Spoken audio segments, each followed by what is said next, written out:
11 present, 1 presiding. Thank you. Would everyone please join us with the prayer and the pledge?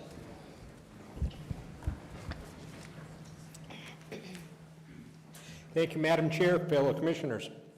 Almighty God, we implore you, look upon us and guide us this night as we make decisions which will greatly affect our community of Butte-Silverbow.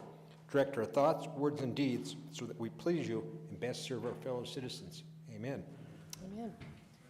I pledge allegiance to the flag of the United States of America and to the republic for which it stands, one nation, under God, indivisible, with liberty and justice for all. Thank you, Commissioner Sorge. At this time, I would ask for any public comment on any items on tonight's agenda. Anyone care to make a comment, please come to the microphone and give us your name and address for the record. Thank you. Ed?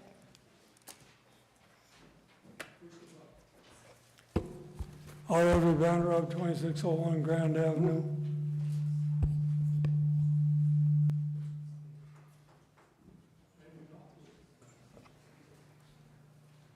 Reference communication 2022-152.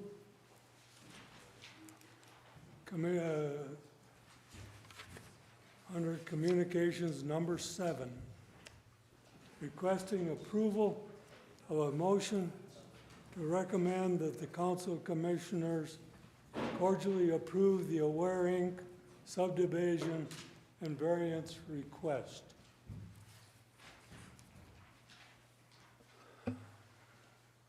I must ask, have each of you done your due diligence?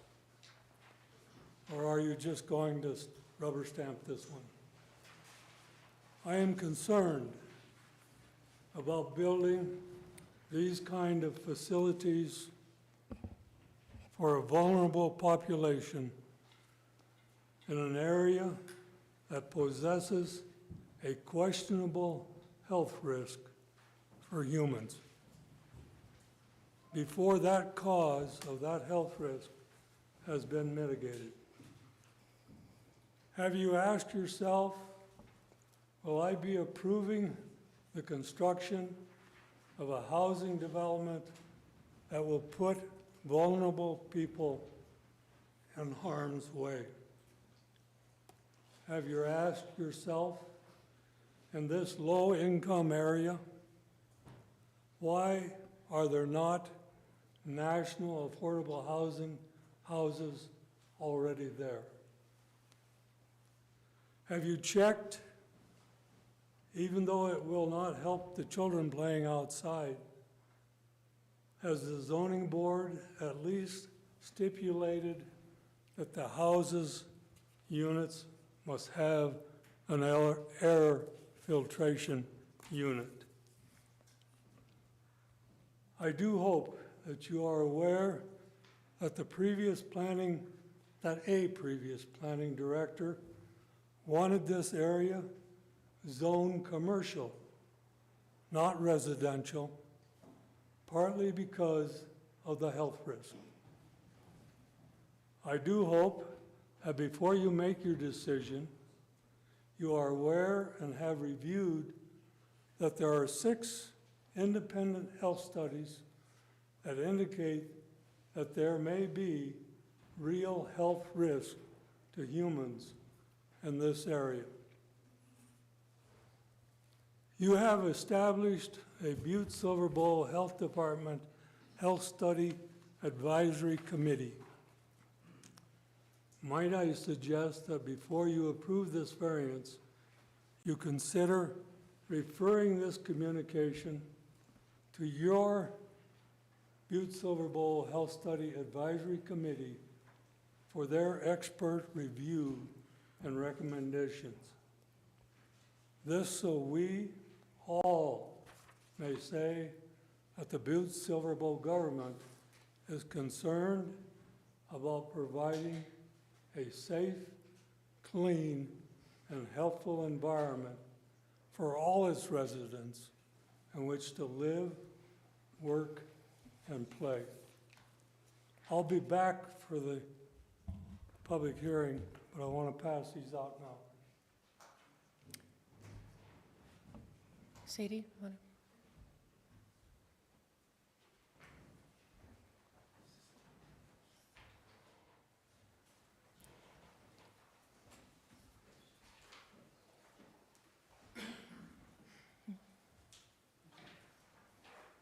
Thank you, Ed. Any other comments on any items on tonight's agenda? Please come forward, give your name and address for the record. Thank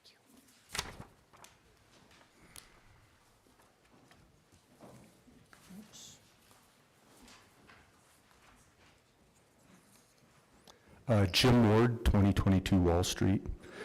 Madam Chair, Commissioners, this is Communication 2022-172. Thank you for giving us the opportunity to speak again on this important subject. Also, thank you to the Commissioners for voting the MOU communication into abeyance 2 weeks ago. If it were not for that extra time, there would have been no informational discovery to fully understand the visual inspection reports. Without that extra time, these two buildings could have been condemned and bulldozed over reports that do more to confirm the structure's good health rather than their failure. The inspection also declined to report any dangerous condition in either structure outside of major earthquake or catastrophic weather events. So thank you, Madam Chair and Commissioners, for displaying a high standard of constituency representation. Trying to be respectful of the Council's time and energy, rather than having a long line of commentators discussing the same topics, a group of us agreed to present tonight's comments concerning the rescue mission buildings as a singular statement. We are not compelled to waste the Council's time reviewing past histories, nor the continued discovery of visual reports that clearly do not condemn nor infer the buildings are or will be a danger to public outside of a catastrophic natural event. We could go on about the effects that maintaining this demolition environment would have on real estate value, real estate development, environmental effects, historic district designation threats, housing needs, grave Fifth Amendment concerns, uptown master plan implementation, and the issue of putting an operational retail establishment out of business. Many on the Council have already expressed their exact same concerns, so let's move on to solutions and productive action. Clearly, it would be in the community's best interest if the rescue mission buildings are preserved for many reasons. One is cost. If a private party ended up with the mission buildings, Butte-Silverbow would save significant money on demolition and on construction cost if it is to be turned into a parking lot, green space, park, or other. Even if the property were purchased at the proposed price of $38,572, then resold for $1, the community taxpayers would be significantly ahead, which is evident in the fact that the M&M demolition cost $268,000 for one building. Additionally, the interruption in property tax payment would be brief. To claim there is no market for these buildings is simply not accurate. All the evidence points towards a very healthy market on every count. This is a seller's market for all properties, with the inventory at a very low level. According to the Big Sky MLS, 35 Uptown Butte buildings have sold in the last 720 days, plus 8 properties currently under contract. Here are those 43 properties: 201 West Broadway, 701 South Dakota, 543 South Main, 121 East Broadway, 501 South Main, 529 South Main, 543 South Arizona. I think we get the point. I don't need to read all 43, correct? We have a healthy market. Also in my hand are 2 standing offers that have been given to the Butte Rescue Mission. There's been at least one other offer made besides these 2, which I do not have copies of. But here is the factual, documented developmental interest in the Butte Rescue Mission property. Let me know if anybody would like to see any of these documents afterwards. It is not our place to determine the market. It is our place to provide a packet to the public so the market can determine demand. What is specifically asked of the council in relation to the current MOU is, 1, vote to kill the current MOU so actions preserving the property may move forward. 2, issue another MOU offering the same financial terms but without demolition language so the mission can get paid. 3, simultaneously instruct BSB Land Sales Committee with council representation to prepare a developer's packet on 123 and 125 East Park Street. That does not include the 135 East Park Street property. And award the property to a reasonable party, preferably with a preservation easement attached.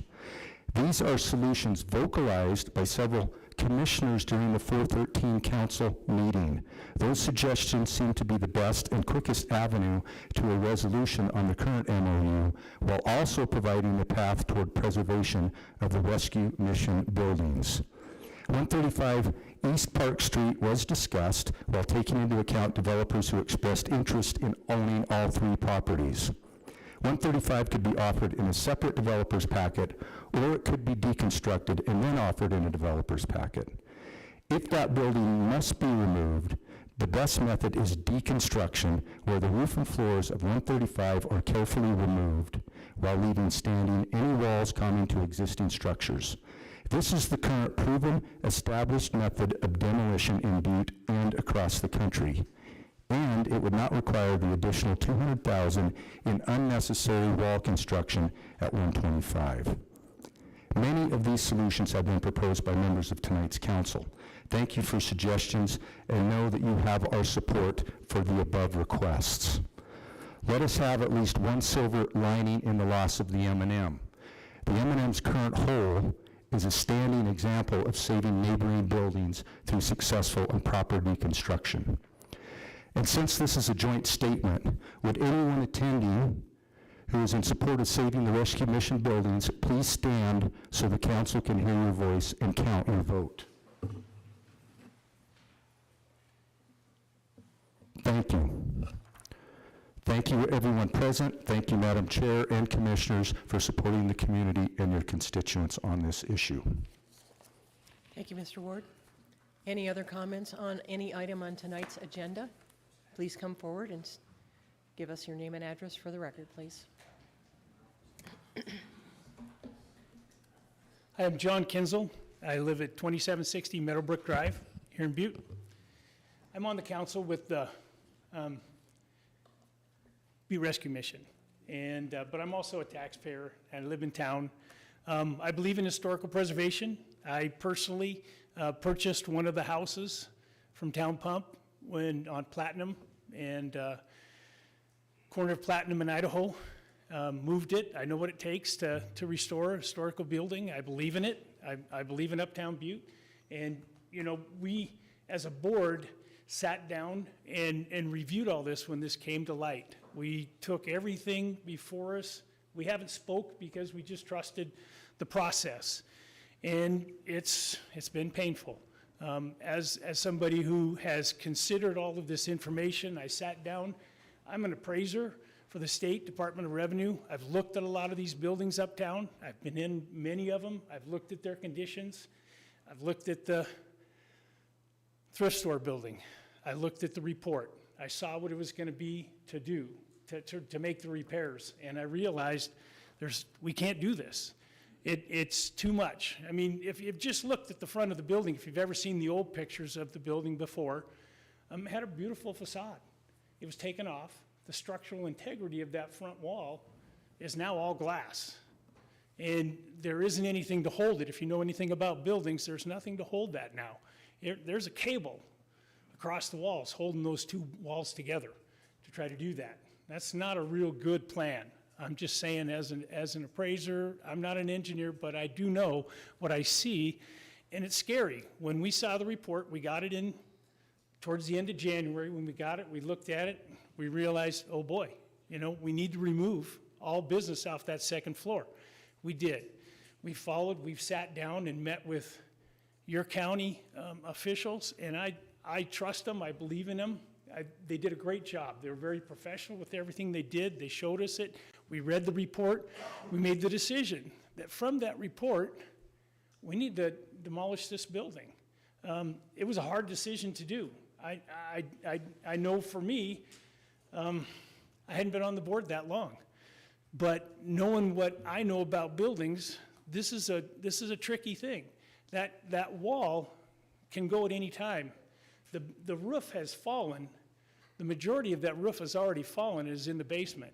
2/3 of that, if you've ever looked at a photo, if you want to, there's some videos out there. Originally, about 1/3 of the roof fell, but now 2/3 or more has fallen. And so the situation there, when they started to move that common wall needs to be fixed. If anybody's going to be in it, that's a $250,000 repair in today's market.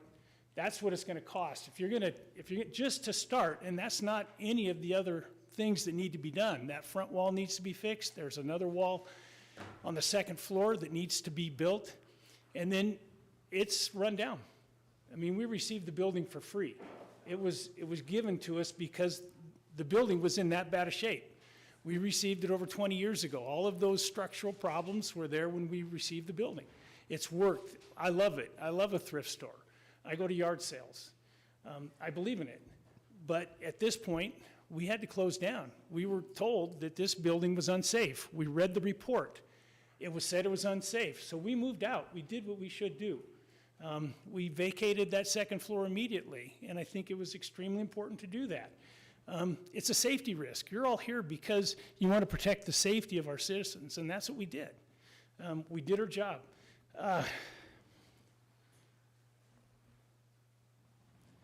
One of the things that was given to me that I've looked at is a book about the historic Uptown Butte. It was prepared by John N.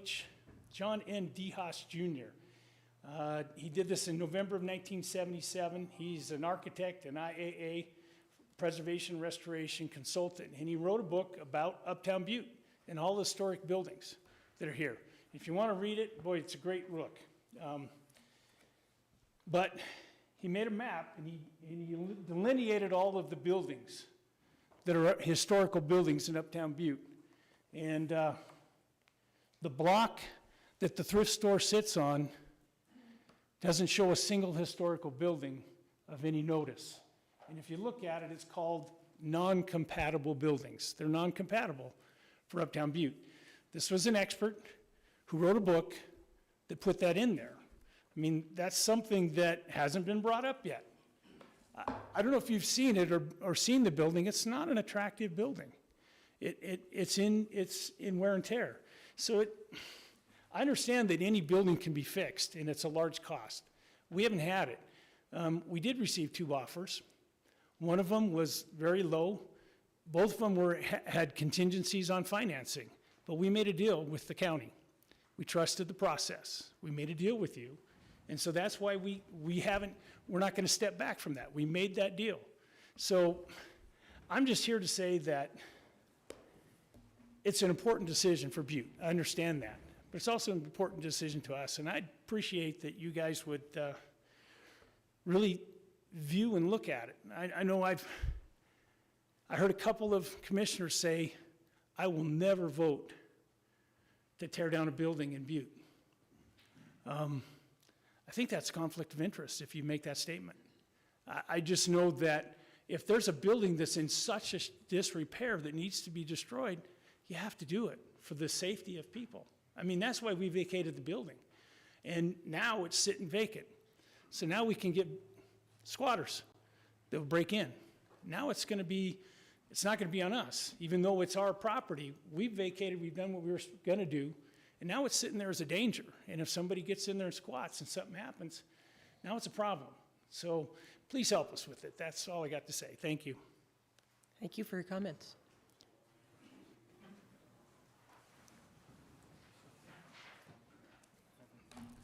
Good evening, Honorable Council, Chairman Shaw. I was one of the guys that wasn't going to talk tonight, but I can't let that be the last word. We have your name and address. I'm Cameron Moylan. We all know you, but I figured might have further. Yes, Cameron Moylan, 208 South Washington Street. Yeah, there's multiple problems I have with those statements, and it's their building, so, you know, they got a right to say what they want, but my concern with this is the city's involvement in encouraging the demolition. Well, one of the things I said is he said it was not an attractive building. Well, if it's not an attractive building, what are all these people doing here? I mean, why are all these people so dang interested in it? I'm one of the people who did make an offer on it. Our offer was an all-cash offer for $55,000. Yes, that's low. It's a lot less than the buildings are worth. They're worth an awful lot more than that. But it's it's a better offer than what the city was offering, and it was a cash offer, contingent on financing, but it would have been immediate. So had they exercised it, we would have done it that same day, and very favorable terms. I mean, taken on all liability. Even if everything he said was true, the fact of the matter is this problem does not have to be the city's problem. And that's the main point. This doesn't have to be the city's problem. Other people are willing to take care of it. Other people are willing to restore these buildings.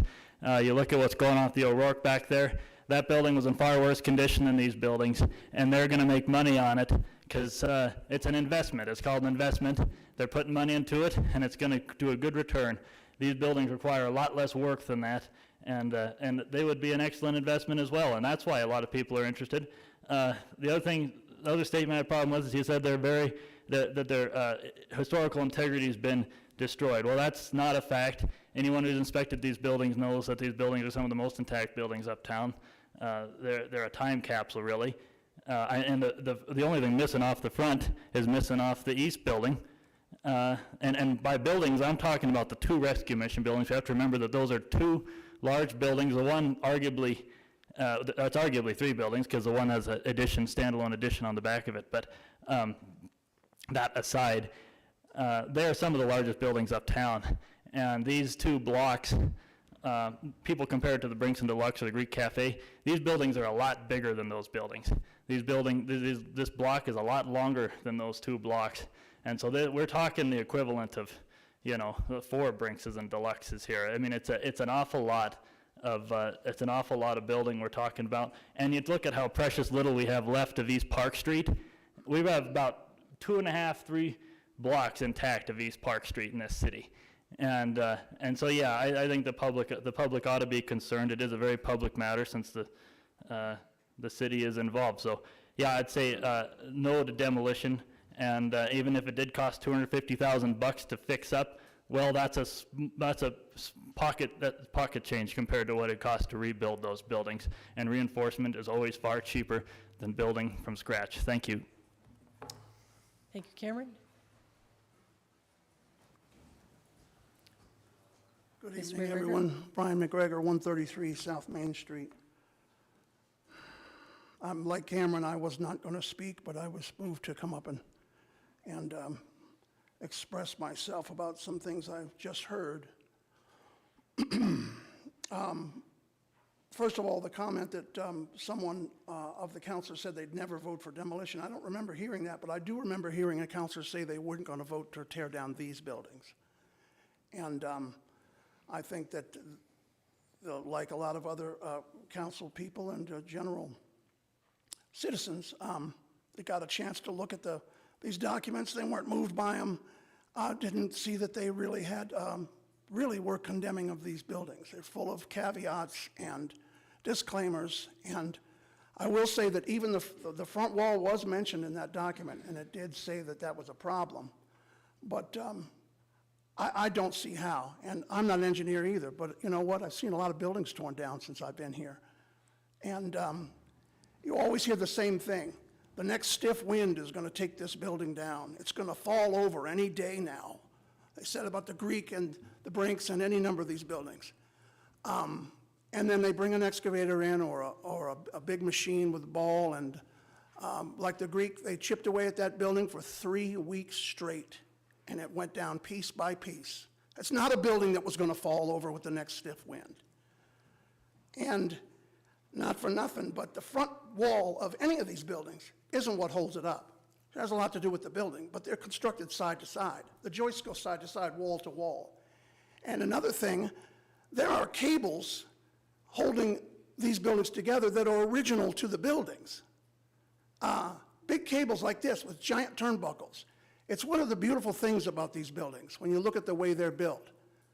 I never saw a cable in this building. I never noticed it. Maybe it's above the ceiling line. But boy, I never knew I was taking my life in my hands going to the thrift store. But be that as it may, the part about buildings, these buildings being I can't read my own writing, not being including in the list of important historic buildings, I'll just say, I'll paraphrase, of uptown buildings. I'm going to go out on a limb and say that I'll bet you this was before we lost a half a dozen big buildings in uptown Butte when that report was done. I guarantee if somebody wrote that today, they would include those buildings, just by the fact that we've lost so many, that the remaining buildings, just by being virtue of, just by attrition, have become more valuable. And the people that see value in these buildings, it doesn't have to be the Taj Mahal or a very ornate building like the M&M was. A little brickwork, you know, the craftsmanship that the builders put into it is important, it's beautiful, and it's valuable. And speaking of things that haven't been mentioned, they have been mentioned, but I'll mention it again. I don't think we've heard enough of this, is the potential for grants and tax credits for historic buildings. Those are not available for empty lots. Thank you. Any further comment on any item in tonight's agenda?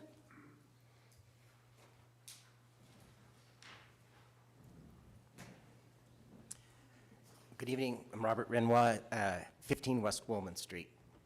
Last week's meeting, I spoke a little bit about the appropriateness of the engineering study that was done for this, and the fact that it was not done by an actual structural engineer. And I did talk to a structural engineer who emphasized the dubiousness of making a decision based on that report, citing numerous items, including the incredible compressive strength of brick and the doubt that some of these walls are in the danger that was cited. I'd like to see the scope of work that was given to the engineering firm that wrote that report. Some other points I'd like to make is many buildings in much worse condition in Butte have been brought back and restored beautifully. There's ample demand for these buildings in Butte. You see it every day. You see it more today than I've seen it in 15, 20 years. There's things going on all over this town. Don't throw that away. Think about the precedent it sets when you throw your resources away. I'd also like to say, it's more than just about the building. The building is a part of a fabric of the town. When you go up Arizona Street, you see the mountain con, mile high, mile deep, framed by that building. That's what we call fabric, and it opens up to Anaconda Road. It's an important part of Butte's landmark historic landscape.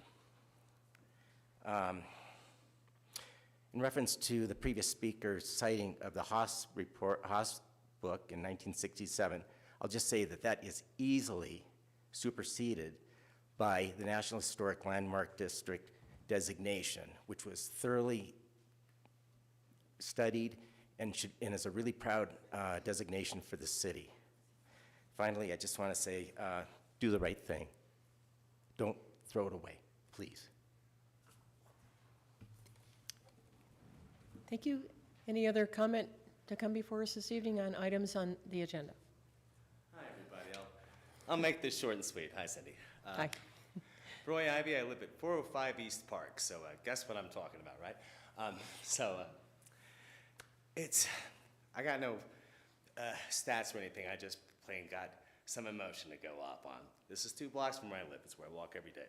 It's ever since 2 meetings ago, when the safety became an issue, is when we had the overcompensation of blocking the sidewalk all the way out to the road, and so now I've got to walk out to the road after, this is what I meant to say. All right. East Park, you take that building out here, it's kind of like a molar in sort of the smile of Butte. And you can do without it. You can do without, you need the pretty part, but yikes, when you go without a molar, eating becomes tough. This metaphor stinks. But I know all you guys are so thrilled when there is awesome business and activity happening in Uptown Butte. I see you guys out in the yard, cheerleaders for it. You are real. So I know that none of you have any interest in seeing this building go down. But when it goes down, whatever could come in its place is just going to be gross.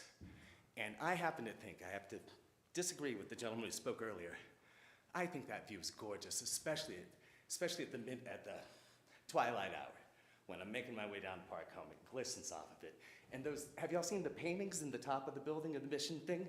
They're my favorite thing in the world, children in peril. It's like a kid who's bullying and is taking her to the sky, and that was supposed to be a joke, it didn't land. But that's just all I gotta say. You take it out and you think, you're kind of thinking, oh, I'm taking out a sore tooth, the rest of the mouth is gonna be fine. But you take this molar out of Uptown Butte, and boy, oh boy, you just make it tougher to chew for the rest of our life. So I know y'all got heart, yeah, I know you gotta love it, I just had to, there's a whole lot of people who really think no matter what stats you show, the most common folks that I know, and even like a lot of folks in the flats all think, oh, no, that building could actually still stand.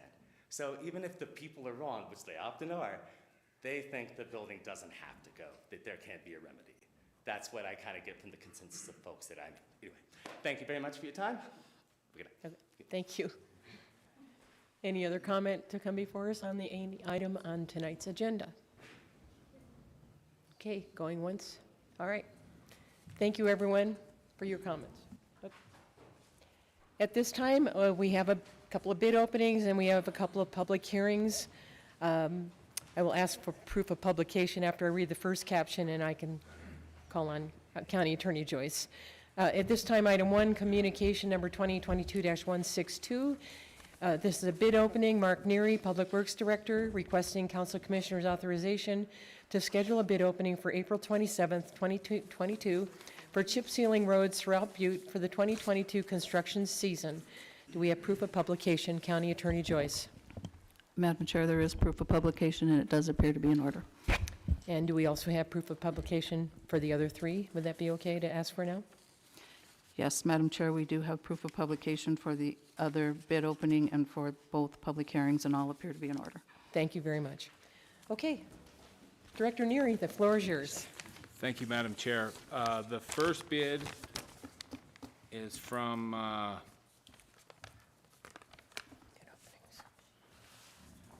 Acme Asphalt in Butte.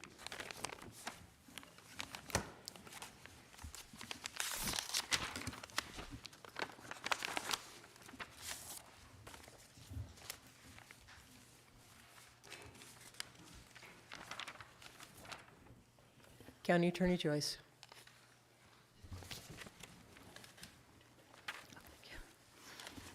Madam Chair, there is a bid bond in the amount of 10% from a licensed surety company that appears to be in order. Thank you. Director Neary.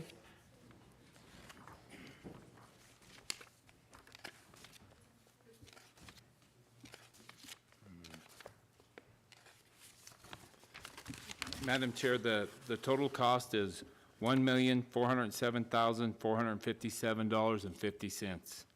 $1,407,457.50. Thank you.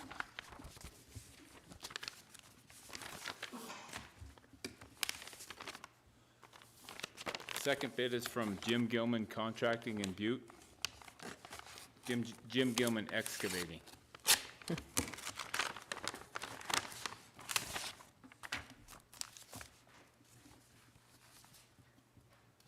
County Attorney Joyce.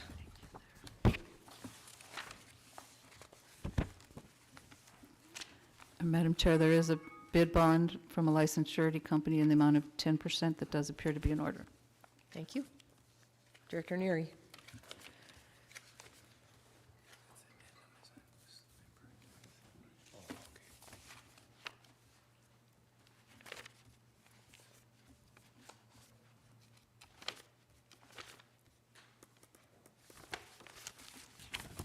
Madam Chair, the total bid is $1,107,457.50. $186,079.75. $1,186,079.75. Thank you.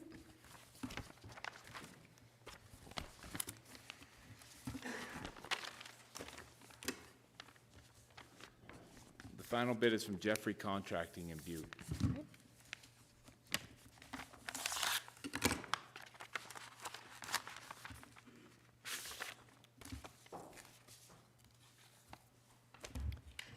County Attorney Joyce? Madam Chair, there is a bid bond in the amount of 10% from a licensed surety company that appears to be in order. Thank you. Director Neary? Madam Chair, the total is $1,238,866.25. $1,238,866.25. Thank you. Does that conclude the bids? No? On this? Yes, that's the final bid. Okay, For thank the you. asphalt. Where's the bond? Okay, any questions from council? Otherwise, Commissioner Anderson. What was the estimated cost, Mr. Neary? Do you have that? Director Neary. Madam Chair, Commissioner Anderson, was 1.5 million. 1.5 $1,500,000. Okay, thank you. Commissioner Frederiksen. Thank you, Madam Chair. Thank you, Director Neary. I move to bring these bids back to the Public Works Department with a recommendation back to this council. Second. We have a motion and a second to refer the bids back to the Public Works Department and await their response to this body. Any questions? Would everyone please vote?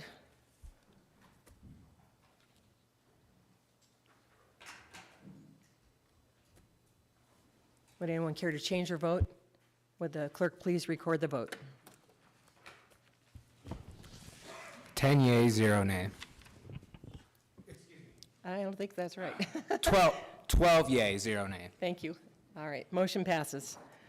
Okay, moving on to the next, let's see what we got here. Okay, next bid opening is Communication 2022-163. Mark Neary, Public Works Director, requesting Council Commissioners' authorization to schedule a bid opening for April 27th, 2022 for mill-fill roads throughout Butte for the 2022 construction season. Director Neary. Thank you, Madam Chair. We have one bid for the Butte-Silver from Jim Gilman Excavating in Butte. Right.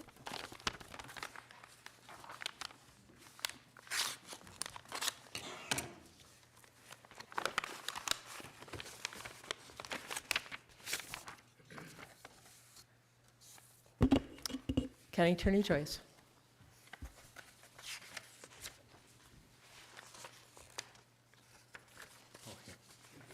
I was going to say, this is not it.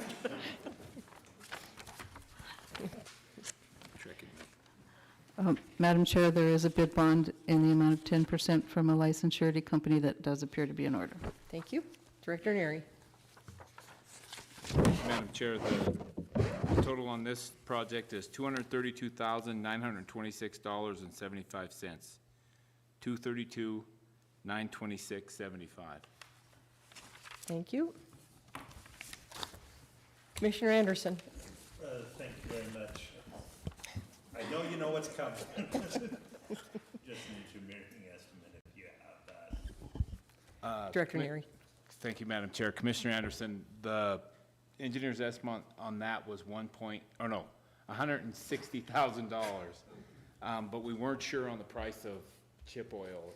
We just went off we didn't bid chips last year, we did it 2 years ago. So we went off that and inflated it, but we weren't really sure what it was going to come in at.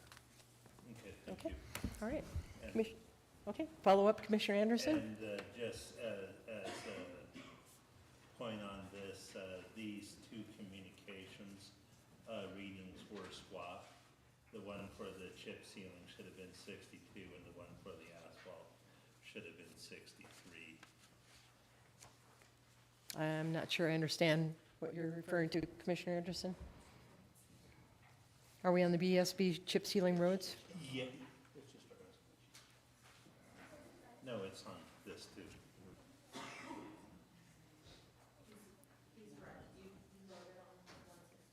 We Commissioner voted on Anderson. On the first bid, the first communication, 2022-62, was for the chip sealing that we voted for first, and what we actually had the bid opening for was for the asphalt. I noticed that when you mentioned the number on this and when I read it.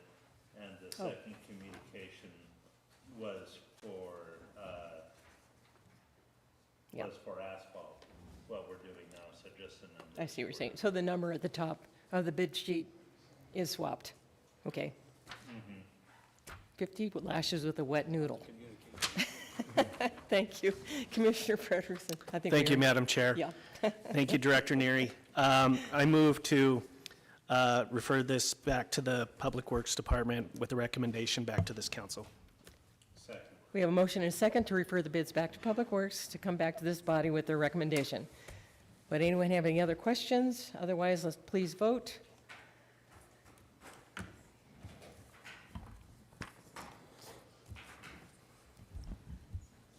Would anyone care to change their vote? Would the clerk please record the vote? 12 yea, 0 nay. Motion passes. Moving on to our public hearings, we have two of those. The first one is communication number 2022-145. Sean Frederiksen, Commissioner District 1, requesting Council of Commissioners provide its concurrence to have the City County of Butte-Silver, Montana, develop a resolution of intent to establish a CPACE, that's Commercial Property Assessed Capital Enhancement Program, within Butte-Silverbow, authorized by Title 90, Chapter 4, Part 13, called the PACE Act of the Montana Code Annotated. I would also request that a public hearing be scheduled for April 27th, 2022, which is what we're doing this evening. So do we have a report of some sort before we open the public meeting? Yeah, do we need proof of publication? Or I guess, We have that. anyway. Yeah. Okay, sorry. That's okay. So yeah, this is the, thank you, Madam Chair. This is the, a part of the process of looking to establish a CPACE program within Butte-Silverbow. The resolution of intent is in judiciary right now, and so this is the next step, is holding a public hearing. If you remember, 3 weeks ago to a month ago, Seth letter from the Montana Facility Finance Authority with the state of Montana presented to us, and this is the next step in the process to establish this, so. Okay, thank you. Any questions for Commissioner Frederiksen before we open the public hearing? Okay, opening the public hearing. At this time, I would ask for any proponents for this communication. Any proponents? Second call for proponents. Third and final call for proponents. All right, seeing none, I will move on to opponents. Are there any opponents to this communication? Second call for opponents. Third and final call for opponents. Seeing none, I close the public hearing. Second item is communication number 2022-152, Dylan Pipinich, Planning Director, requesting Council of Commissioners authorization to schedule a public hearing on April 27, 2022 for the Aware Inc. subdivision. On March 24, 2022, the Butte-Silverbow Planning Board approved a motion to recommend that the Council of Commissioners conditionally approve the Aware Inc. subdivision and variance request. This major subdivision would create 9 lots for residential development and associated infrastructure. And Mr. Dillon, do you want to give us a little staff report, or do you just want to open the, oh, there we go. You're not Dillon. Thank you. You turn a little. Thank you. For the record, I am Lila Osborne, Senior Planner. Tonight I have a presentation for the Aware Inc. Major Subdivision.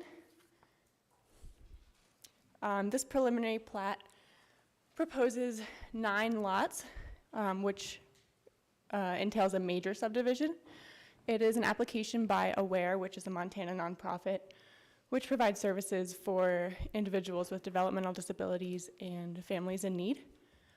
It proposes 8 residential lots and 1 undeveloped lot.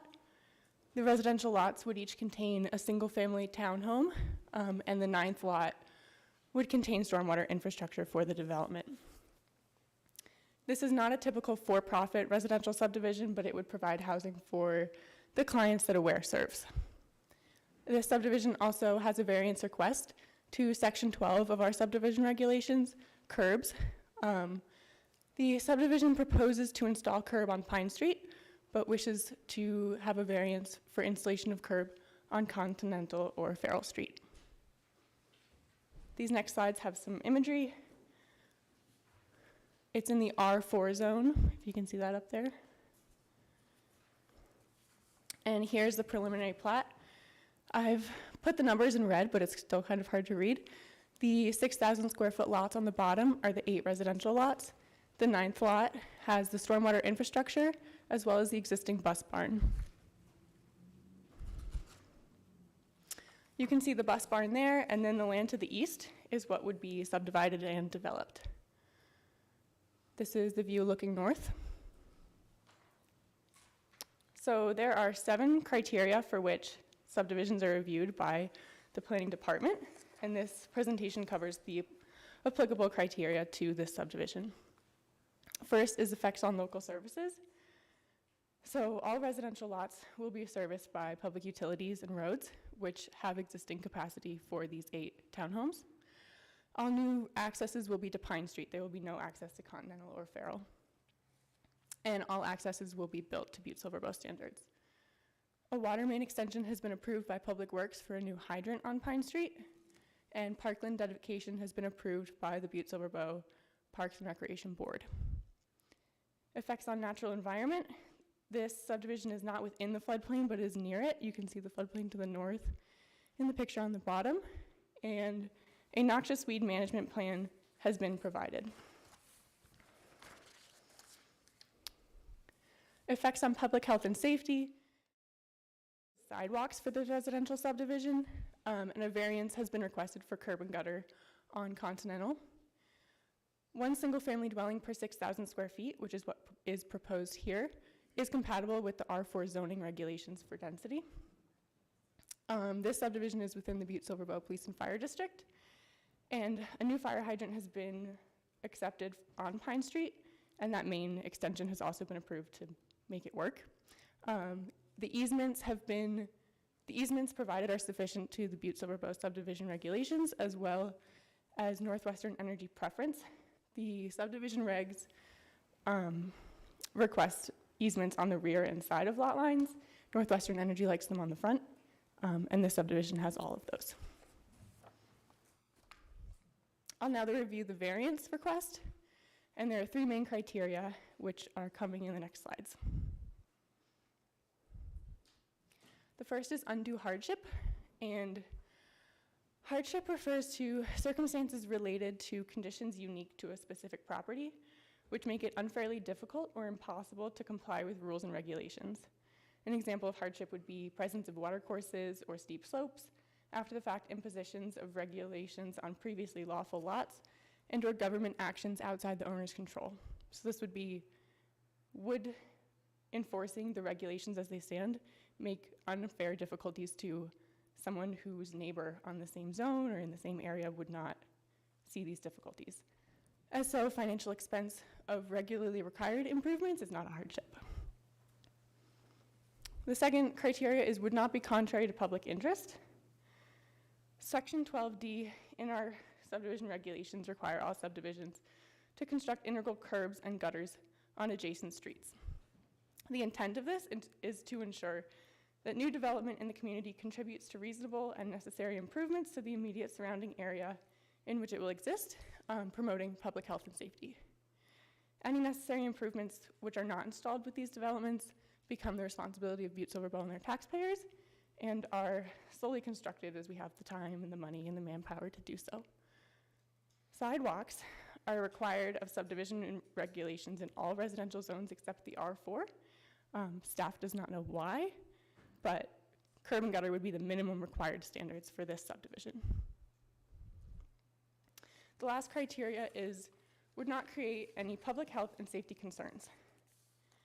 There are no current plans for the development of Lot 9, which is the one that has stormwater infrastructure, but there is area outside of the stormwater easement that could be developable in the future.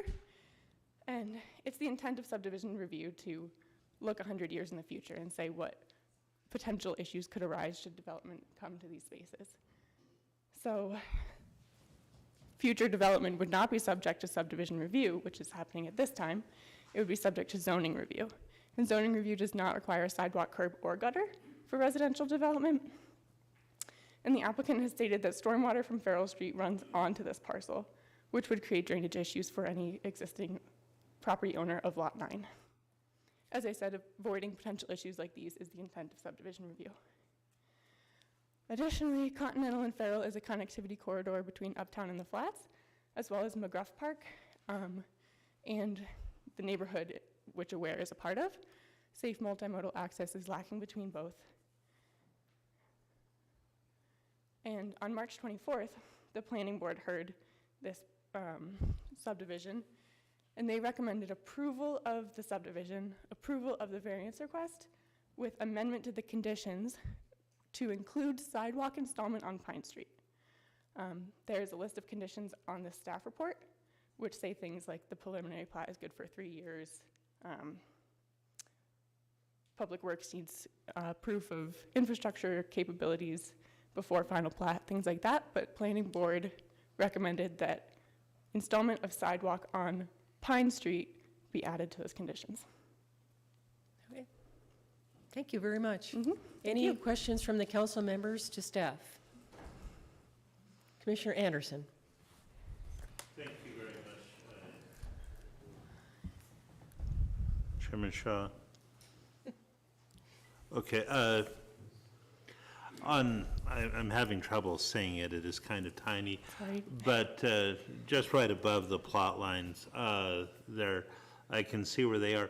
Is there any kind of development in this, on this property at the top, or is that still going to be just vacant grassland?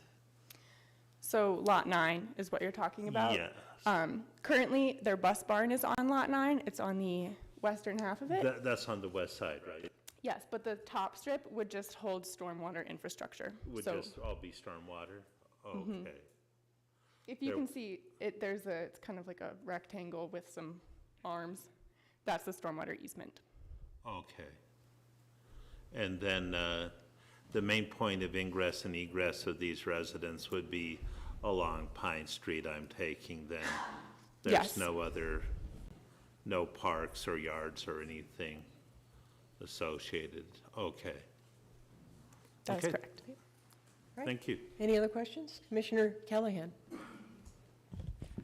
Thank you, Madam Chair. Thank you. I was just curious about the sidewalks. I struggle with building new residential areas that we're not putting sidewalks for the safety of kids living in these homes. And I was just curious that they have up to 3 years. Do they have to have a bond in case they don't come back in 3 years to do it? Or how do we deal with that? Yeah, go ahead. Thank you, Chairperson Shaw. Thank you, Mr. Callahan. Yes, so if sidewalks were to be conditioned on Pine Street, they're not required in the R4 zone for subdivision. If they were to be conditioned on this plat, the final plat would not be approved unless the sidewalks were completed or bonded for. Okay, thank you. Okay. Any other questions? Commissioner Reardon. Thank you, Madam Chair. Ms. Osborne, that was one of the best presentations I've seen on the subdivision for quite a while, so I want to commend you on that. Very detailed and all that, so we appreciate that.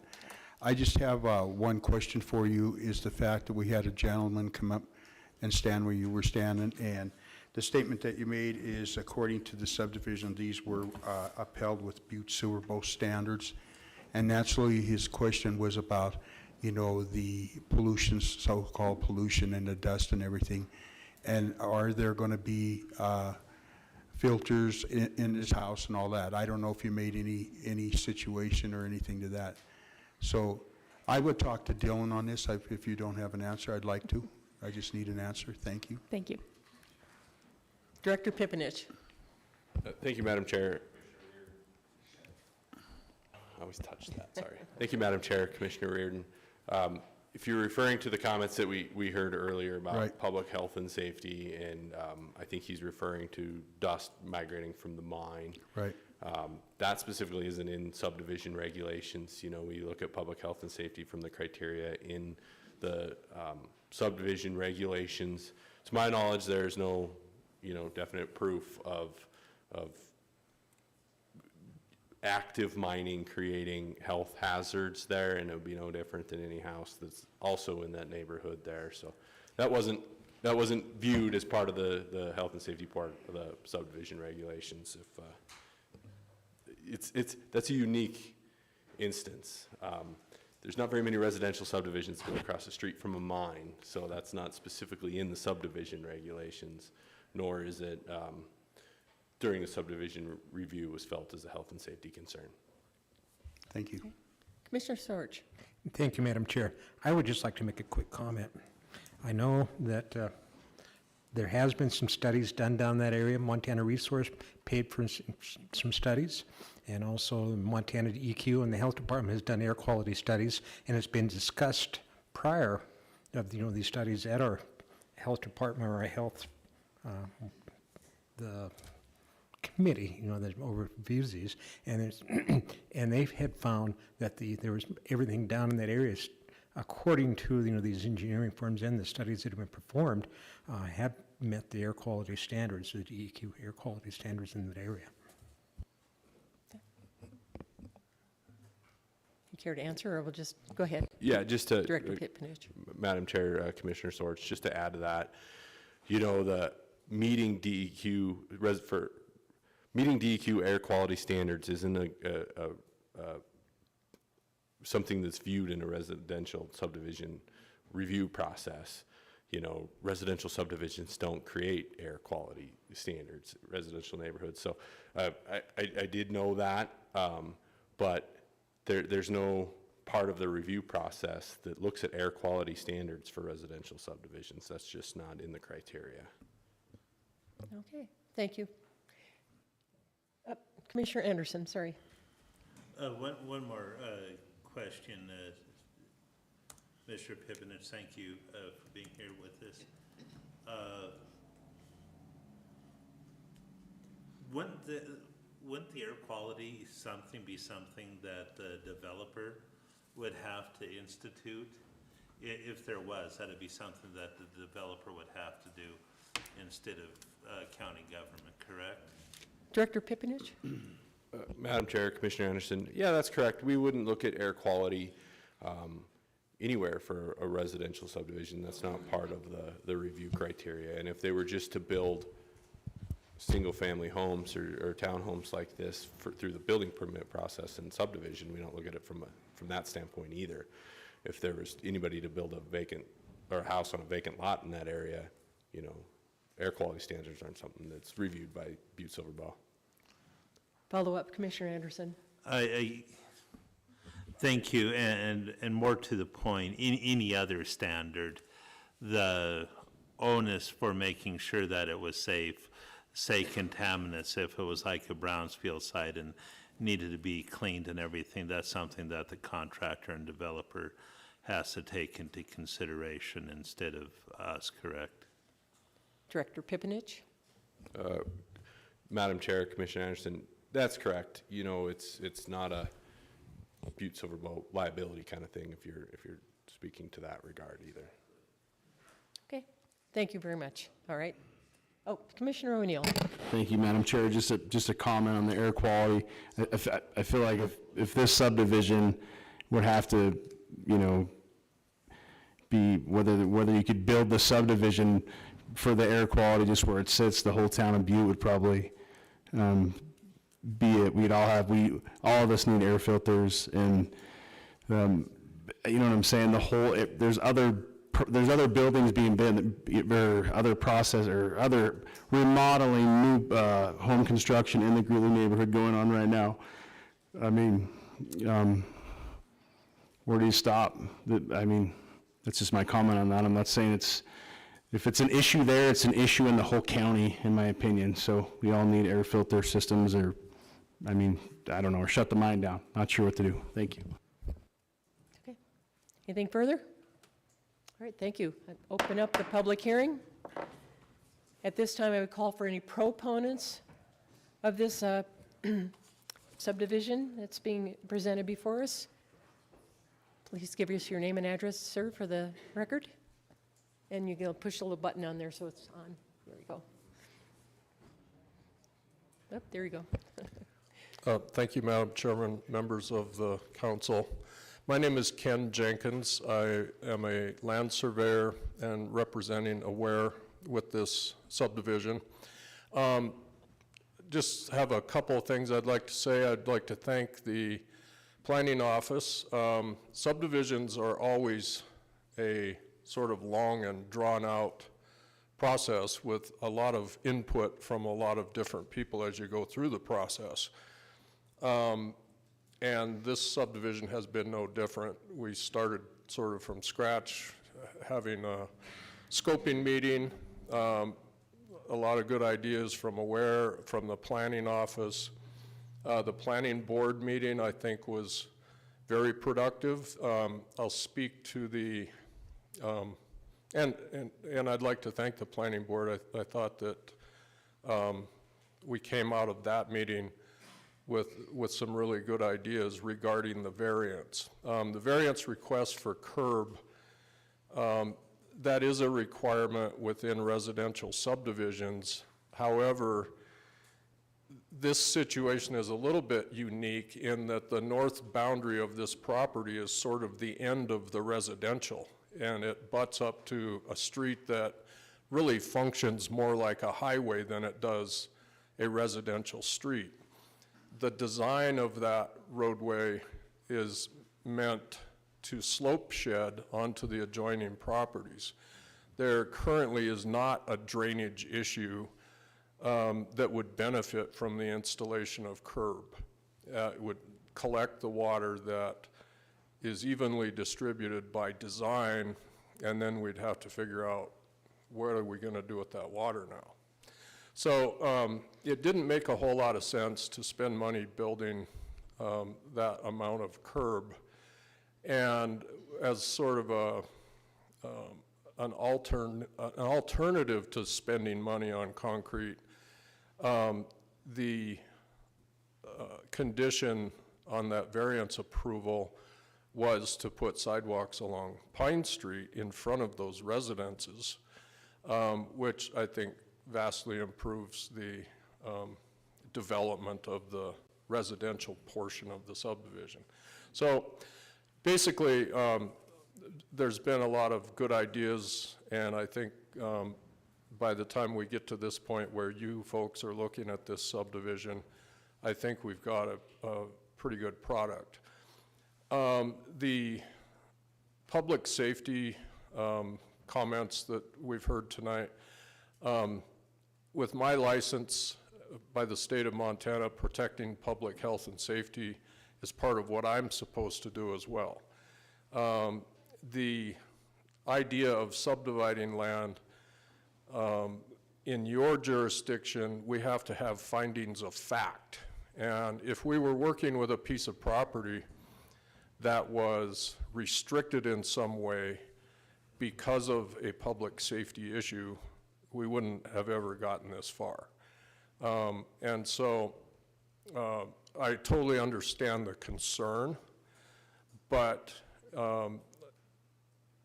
like someone else said, if that is going to be a finding of fact with this subdivision, that it's not safe for these 9 or 8 residences, what are we going to do with the other hundreds of houses that are in that same neighborhood? And so I understand that concern, but I think ultimately the subdivision that's before you, we're comfortable with the conditions, comfortable with the recommendation of approval, and I would hope that you will follow suit, and I would be available for any questions if you have them. Thank you. This is a public hearing, so thank you for your comments. Second call for proponents of this project.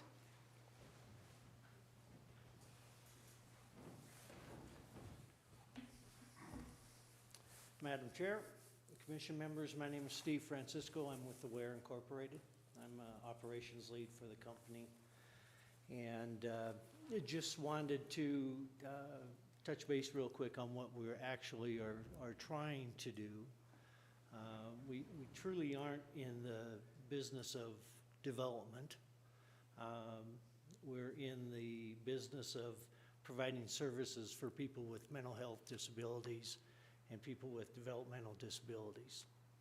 And one of those services is housing. And we have roughly 3.3 acres there on Pine, between Pine and Farrell. And after taking a look at housing and what is available and the same crunch that everybody else is feeling, we felt it was time that we try to do something with that piece of property that we do have. And in talking with the planning board, we decided that we would look at townhouses, which were allowable there. Simple 2-bedroom, 2-bath townhouses, single-story residence, roughly 1,400 square feet apiece. No basement. Nice quality homes for people to provide them a safe place to be. So that is really where we're trying to get to. A couple of the questions that came up earlier concerning health concerns, I can tell you that we have worked with Brandon Warner at the time with the Superfund division for Butte-Silverbow. We had taken 16 samples of the soil on that property for testing to take a peek at. One showed slight elevation, and at that time, Brandon's word back to us was that nothing really shows any real concern there. So we aren't going to take people that we're trying to care for in every other way of their existence in their life and put them into a location that we didn't feel was safe for them. So we've started that process. We fully anticipate making sure that as we would do any dirt work, those soils, as required by the county, are tested and dealt with accordingly. And so with respect to the dust, we don't have control over that. And so as has been mentioned, if it would be an issue for us, it certainly is a much bigger issue that would affect a whole lot more people. So anyhow, that's all I had to say. I would be available for questions if need be. Thank you. Thank you, Steve. We're on third and final call for proponents. Anyone else like to speak on behalf of this project? All right, I will move on to opponents. Anyone care to speak in opposition to this proposal? Please come forward and give us your name and address for the record.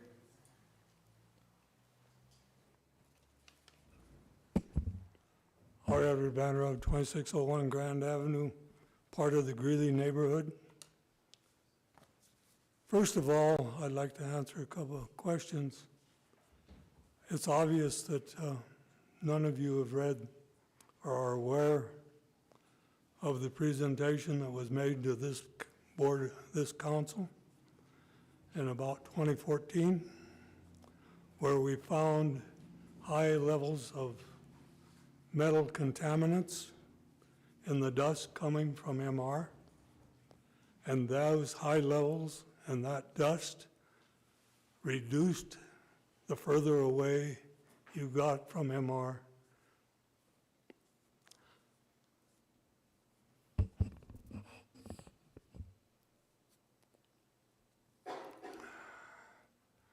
There's a nasty rumor going around that Ed Bandrob wants to shut down Montana Resources.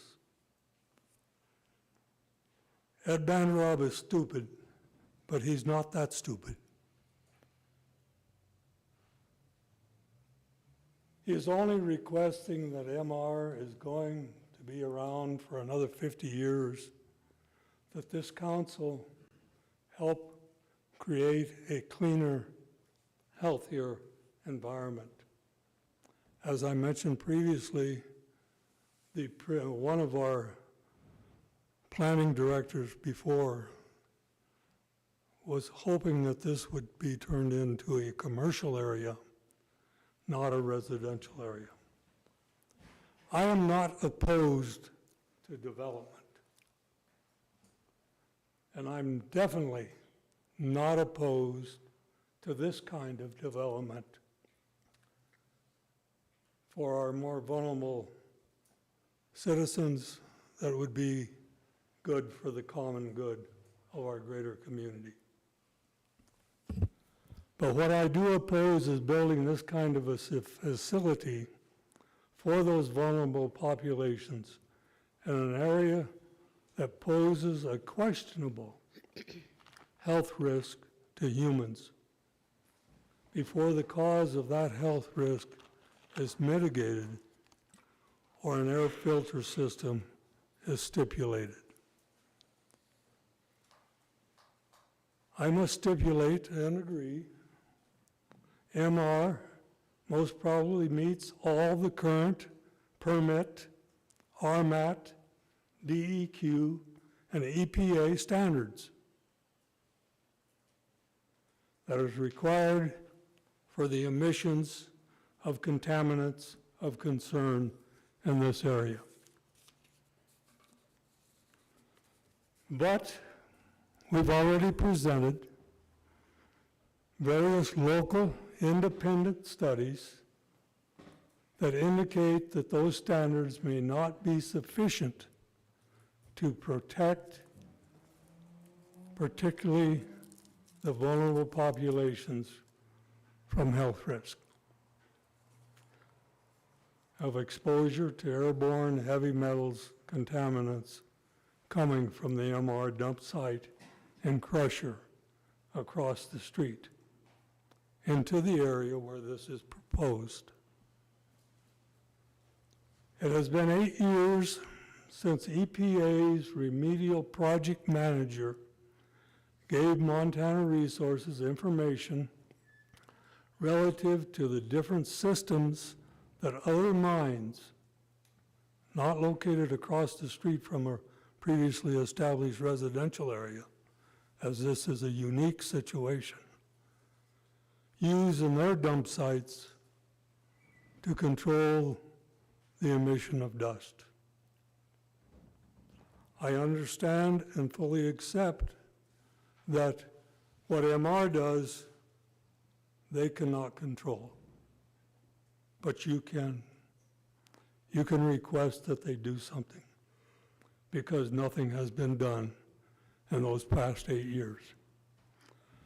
Therefore, I request that it be stipulated that construction on this aid-aware facility be placed on hold until such time as Montana Resources completes the construction of a negative airflow shed at their crusher dump site to mitigate the health risks from contaminants dust blowing into the area where Aware wants to build this facility. Again, you have an established Butte-Silverbow Health Department Health Study Advisory Committee. Might I suggest you refer this communication to them for their expert review and recommendation before you proceed. This so we can all say that Butte-Silverbow government is concerned not just in standards, but in the health and providing clean, healthful environment for all its residents, which live and work and play in our community. Thank you. Okay, we're at second call for any opponents. Any further comment on anyone that is opposed to the project? Third and final call for opponents. Seeing none, I will close the public hearing. Okay, moving along, we have a presentation request. This is communication number 2022-153. Sean Frederiksen, Commissioner District 1, and Eric Menkins, Commissioner District 9, requesting Chief Executive Gallagher to coordinate a presentation on the street maintenance fee for April 27th, 2022, to discuss assessing the fee per tax parcel or per unit. I was asked that we would move this to a date further in the future. We're looking at changing this, postponing it until May 18th, 22, just to allow some further research and investigation. And if it's at the pleasure of the council, if we can do that, we'll just continue to hold that in abeyance until May 18th. Okay, thank you. We will do that. Okay, section 2 is all of our communications that we are working on and getting ready to act on at one point in time. Item 1 is communication number 2021-299. Tristan Thomas, residing in Butte, Montana, requesting Council of Commissioners to authorize Tristan Thomas to purchase the following property located at 2422 Pine Street, Butte, Montana, 59701. If you recall, last week we received a letter asking to deny this, and that was approved by the council. So Commissioner Frederiksen. Thank you, Madam Chair. I move to place or to cross-reference communication number 2021-299 with communication 2022-183 and place on file. Second. We have a motion and a second to cross-reference communication 21-299 with communication 2022-183 and place this on file. Is there anything on the question? Would everyone please vote? Would anyone care to change their vote? Would the clerk please record the vote? 12 yea, 0 nay. Motion passes. Item 2 is communication number 2021-335, Michael and Kelly Ann Hoven, 241 Williams Street, Walkerville, Montana, requesting Council of Commissioners authorization to purchase vacant land currently owned by Butte-Silver. The land they are hoping to acquire includes 1.06 acre parcel and a segment of another 10-acre tract. Again, we had a letter last week from our land sales department, and so Commissioner Frederiksen. Thank you, Madam Chair. I move to cross-reference communication number 2021-335 with communication 2022-184 and place on file. Second. We have a motion and a second to cross-reference communication 2021-335 with communication 2022-184 and place this on file. Is there anything on the question? Would everyone please vote? Would anyone care to change their vote? Would the clerk please record the vote? 12 yea, 0 nay. Motion passes. Item 3 is communication number 2022-119. Mike Boyza, Carpenters Union Hall, requesting Council of Commissioners authorization to relocate a boundary for the Carpenters Hall located at 156 West Granite. With this boundary relocation, you would give permission for us to build our elevator. If you recall, the survey was done, but it is now sitting in land sales for their recommendation back to this body. So we will continue to hold it in abeyance for that to occur. Item 4 is 2022-144. Mary Jo and Steve Stosich, citizens of Butte, Silverbow, requesting Council of Commissioners reconsider allowing Mary Jo and Steve Stosich to purchase vacant Butte Silverbow owned property identified as tax parcel number 472700, north of and adjacent to 60 Orofino Gulch Road. This is also being held in our land sales department, so if you, we will just continue to hold that in abeyance until we get some kind of answer back from them. Item 5 is communication 2022-145. Sean Frederiksen, Commissioner District 1, requesting Council of Commissioners provide us concurrence to have the City County of Butte-Silver, Montana, develop a resolution of intent to establish a CPACE commercial property assessed capital enhancement program within Butte-Silver, authorized by Title 90, Chapter 4, Part 13, the PACE Act of the Montana Code Annotated. I would request that a public hearing be scheduled for April 27th, 2022. We did have that public hearing this evening, although we are holding this in the Judiciary Committee. There's a resolution that's passing through there, so we will continue to hold this in abeyance. Item 6, Communication 2022-146. Danette Gleason, Finance and Budget Director, requesting Council of Commissioners authorization to schedule a public hearing on April 20th, 2022, to take public comment on amending the fiscal year 22 District Court mandate cost for legal services under Title 4E funding. The grant funds from the State of Montana Department of Health and Human Services Child and Family Services Division are to be used for legal services to represent youth in cases of child abuse, neglect, and dependency matters as set forth in Section 41-3-01 MCA. We did have that public hearing last week. Commissioner Frederiksen. Thank you, Madam Chair. I move to place communication 2022-146 on file. Second. We have a motion and a second to place communication 2022-146 on file. Would everyone please vote? Anyone care to change their vote? Would the clerk please record the vote? 12 yea, 0 nay. Motion passes. Item 7 is communication number 2022-152.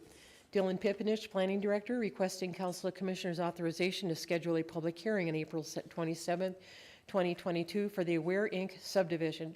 On March 24th, 2022, the Butte-Silver Planning Board approved a motion to recommend that the Council of Commissioners conditionally approve the Aware Inc. subdivision and the variance request. This major subdivision would create 9 lots for residential development and associated infrastructure. We just had that public hearing. Commissioner Frederiksen. Thank you, Madam Chair. I move to place communication 2022-152 on file. Second. We have a motion and a second to place communication 2022-152 on file. Anything on the question? Would everyone please vote? Anyone care to change their vote? Would the clerk please record the vote? 12 yea, 0 nay. Motion passes.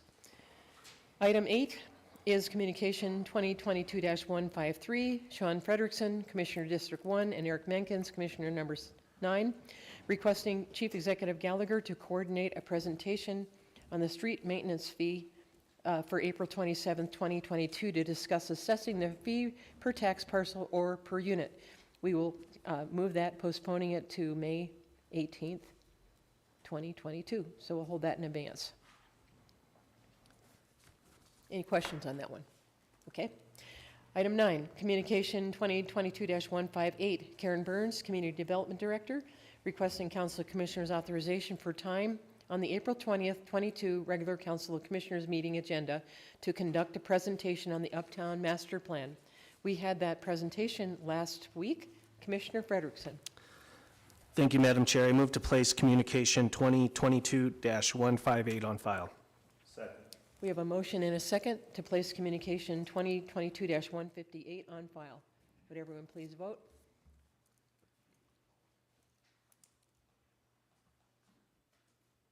Would anyone care to change their vote? Would the clerk please record the vote? 12 yea, 0 nay.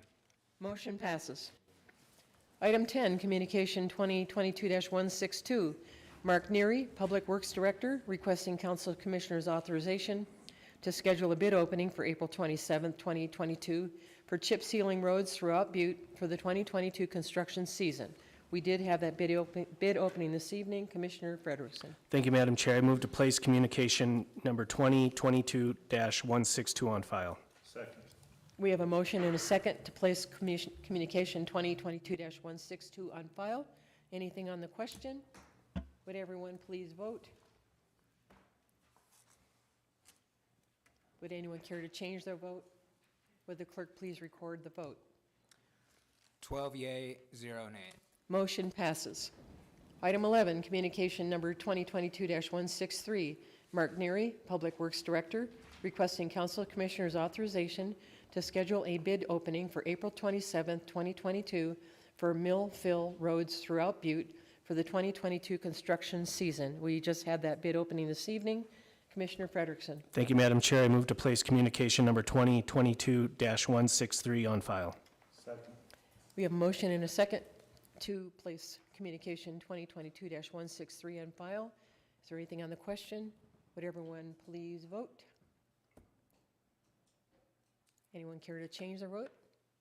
Would the clerk please record the vote? 12 yea, 0 nay. Motion passes.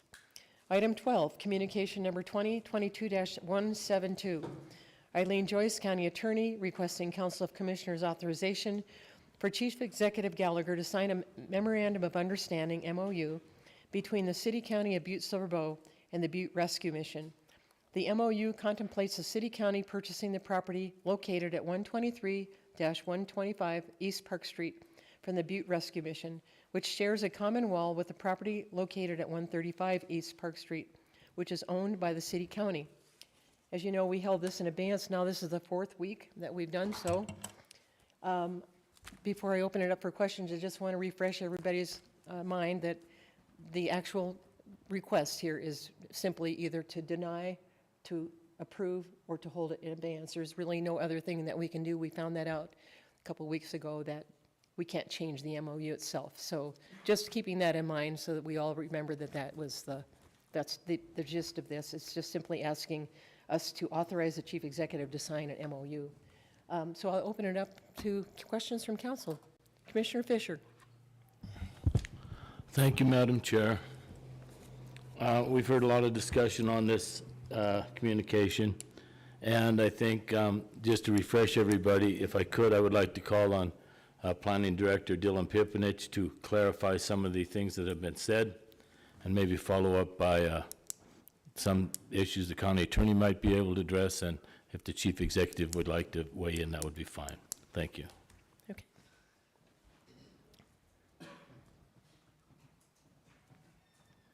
Director Pipinich, floor is yours. Thank you, Madam Chair. Commissioner Fischer.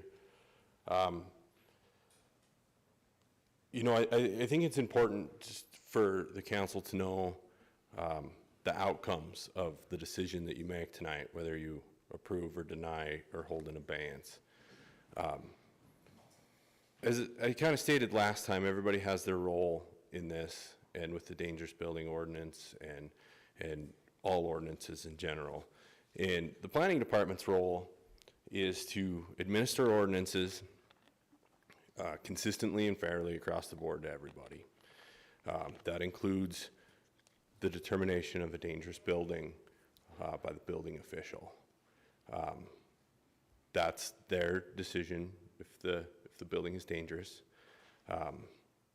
and that's where that decision comes from. So, you know, a lot of people have talked about qualifications and everything like that, and you know, my staff doesn't come on these decisions lightly, and it's really not fair to them to not mention, you know, what they do on the day-to-day. And they're very qualified to do the job that they do, from inspecting to reviewing building plans and everything. Our building official has a handful of certifications from the ICC, including, you know, he's a code specialist. He's certified in the International Building Code. He's certified in the International Residential Code, plumbing, mechanical. You name it, he's qualified to do what he does, besides having 2 engineering degrees. You know, myself, I have an undergraduate in construction engineering. I have a master's degree in engineering from Tech. I have written dozens of reports, just like the ones that you read, and I've read hundreds over my career before the planning department. And I guess where I'm going with this is the decision that that building is dangerous is that of the building official in my department, and the building is dangerous. So I wanted everybody to know tonight that if it moves forward and this agreement with the rescue mission is denied, the determination that that building is dangerous still stands, and the building will be posted as dangerous, and the ordinance for the dangerous buildings will be followed, which would include 60 days to do an abatement plan. So regardless of the owner, whether it's Butte-Silverbow, whether it's the rescue mission, whether it's a third party, the building is dangerous. The dangerous status needs to be abated, and if we don't have a path forward as an agreement, then we have to follow the ordinances. And that's the other part that I mentioned, is the administering of the ordinance in a consistent and fair manner to everybody. We have noticed probably a dozen buildings since the Blue Range that were dangerous, and they all got that same standard. You had 60 days to abate the dangerous building status. So this building will be no different. Something I strongly believe in is that all ordinances must be administered the same and fairly every time. So regardless, this building will be posted as dangerous if we don't have a path forward to abate the dangerous status. Any Follow-up, questions with Commissioner that? Fisher. Thank you, Dylan, I appreciate that input. So in other words, what we're saying is, no matter what happens here, whoever owns the building, as you stated, it's going to be dangerous, and whoever has it has 60 days to meet the criteria to either repair or demo the building. Mr. Pipinich. Madam Chair, Commissioner Fischer, yeah, it's to abate the dangerous status of the building. That can be demolition or repair, but the time frame is here is what is important. These buildings can't remain dangerous for long periods of time. Follow-up, Commissioner Fisher. Thank you, Madam Chair, and that would be 60 days. Mr. Pipinich. Madam Chair, Commissioner Fischer, yes, the dangerous building ordinance gives a 60-day time frame for an abatement plan. One more follow-up, Commissioner Fisher. Thank you, Dylan, once Give someone again. else a chance to speak. So if we don't pass this, the responsibility goes back on to the mission. Director Pipinich. Madam Chair, Commissioner Fischer, the notice is given to the property owner. Any lien holders and anybody that has interest in that building are sent by certified letter that they own a dangerous building and have 60 days to abate it. Okay.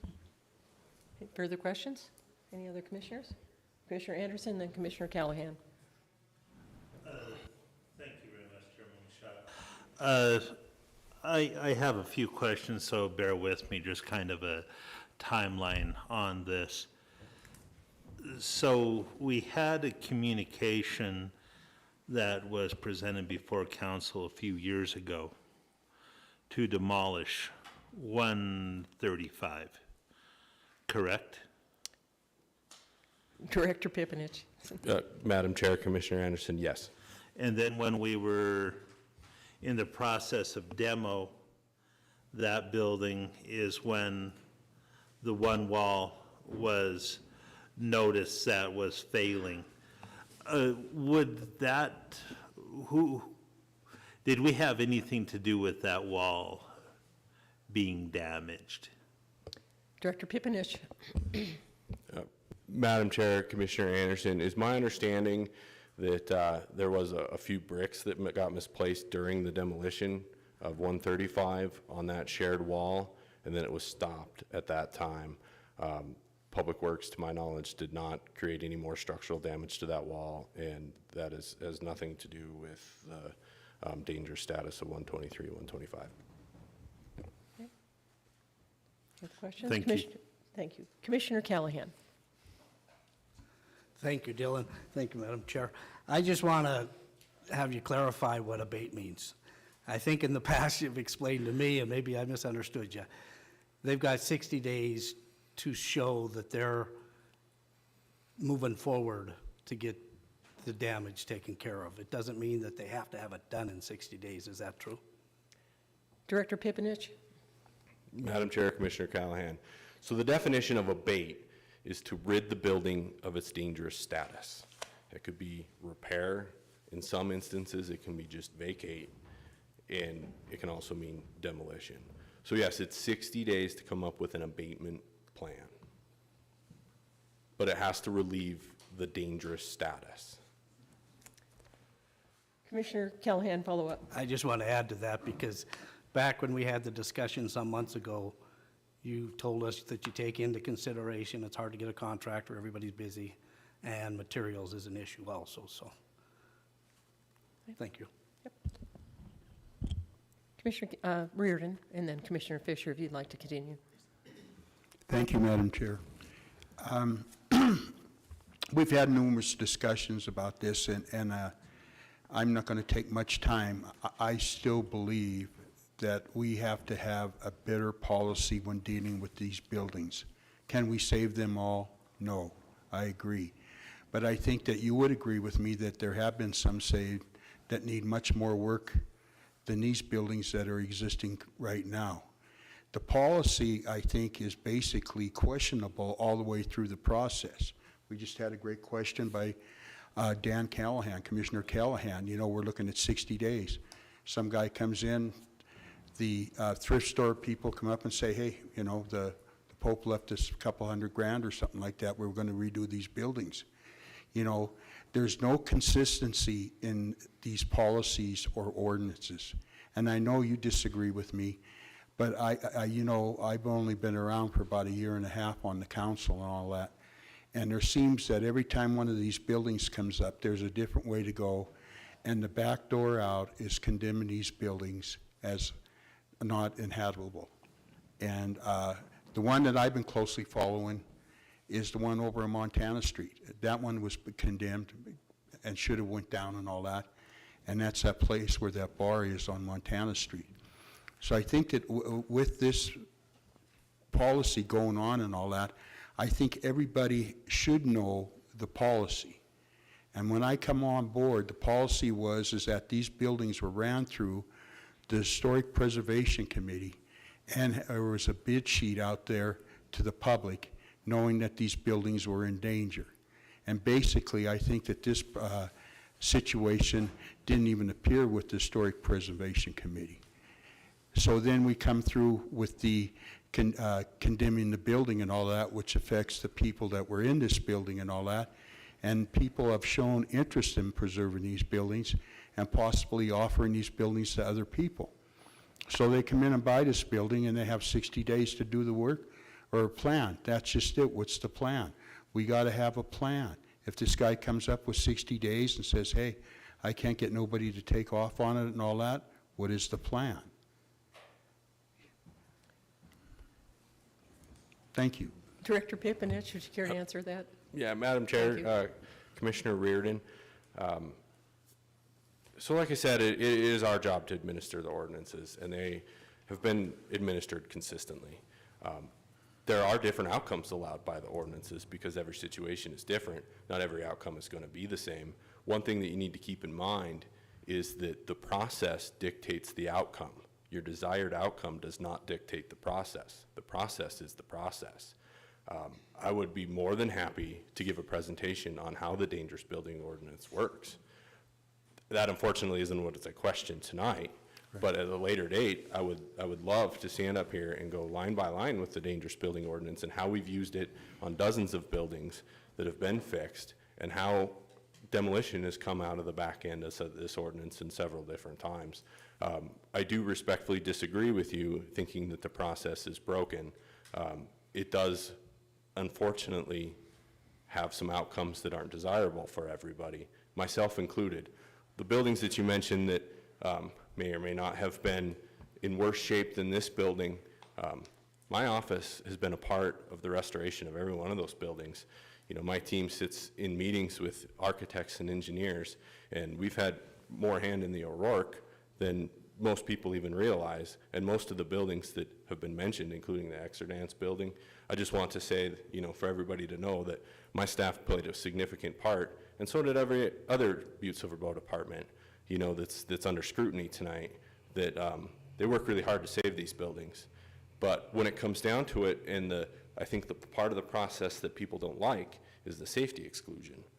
And what that is intended to do is that when a building is dangerous for the public safety, it eliminates government processes that can be lengthy and gives those private property rights back to the owner for them to decide what they can do with their building. Because unfortunately, cost is a big issue in a lot of these buildings. It's the only issue. Actually, you can save any building if you have enough money.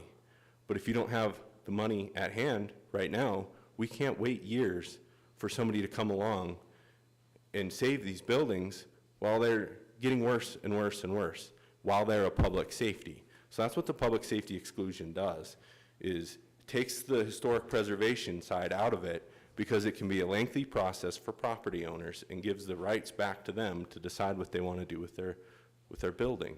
It's a private property rights exclusion. And I hope that clarifies. And again, I'm more than willing to come and give a presentation on the dangerous building ordinance at a later date. Thank you. Commissioner Fischer? Thank you, Chairman Shaw. I would like to have the county attorney just give us a little bit of, she's the one that put in the request, for us to deal with. And I would like her to just clarify her position here, and also clarify a point where we as commissioners, if we do not take the recommendation of our county attorney, which I don't know if this is a recommendation or not, she can clarify, but if we do not take the recommendation of the county attorney, we can be held liable, personally liable, for any decisions that we don't go along with her. So that's food for thought for everybody. I mean, we're here to do a job, and this is a difficult decision. I get it, and I know I'm on the losing side here, but I think we all got to know what we're here to do and know our position, and maybe our county attorney could just weigh in and give us a little thought on her input on this. Thank you. County Attorney Joyce, and I would just ask you to just answer the first question. Are we held liable personally? Thank you. Madam Chair, Commissioner Fischer, of course there are liability concerns should something happen to this building, or if somebody should make a claim, if somebody was injured, or some type of other kind of property damage claim was made. And Butte-Silverbow obviously was aware of the condition of the buildings, and obviously there's been quite a public record regarding the fact that they have been deemed dangerous. And we do have a report from a professional engineer who has, obviously has his professional license to be concerned about in terms of writing a report.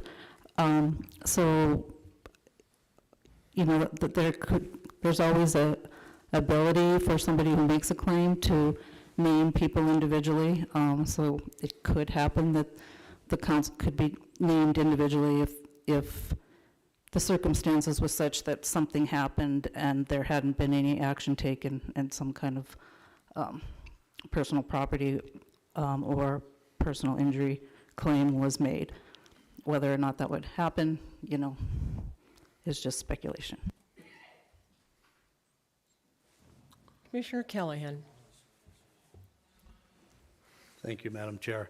I just want to put a 2 cents in on that, not challenging your comment, but that's not our building. If the rescue mission has an issue with their building, they're the property owner. And we definitely have made an offer to buy it and then charge the taxpayers, like the gentleman said, $268,000 to do the M&M building. So is it fair for us to do this deal tonight and charge the taxpayers and put the liability on the taxpayers?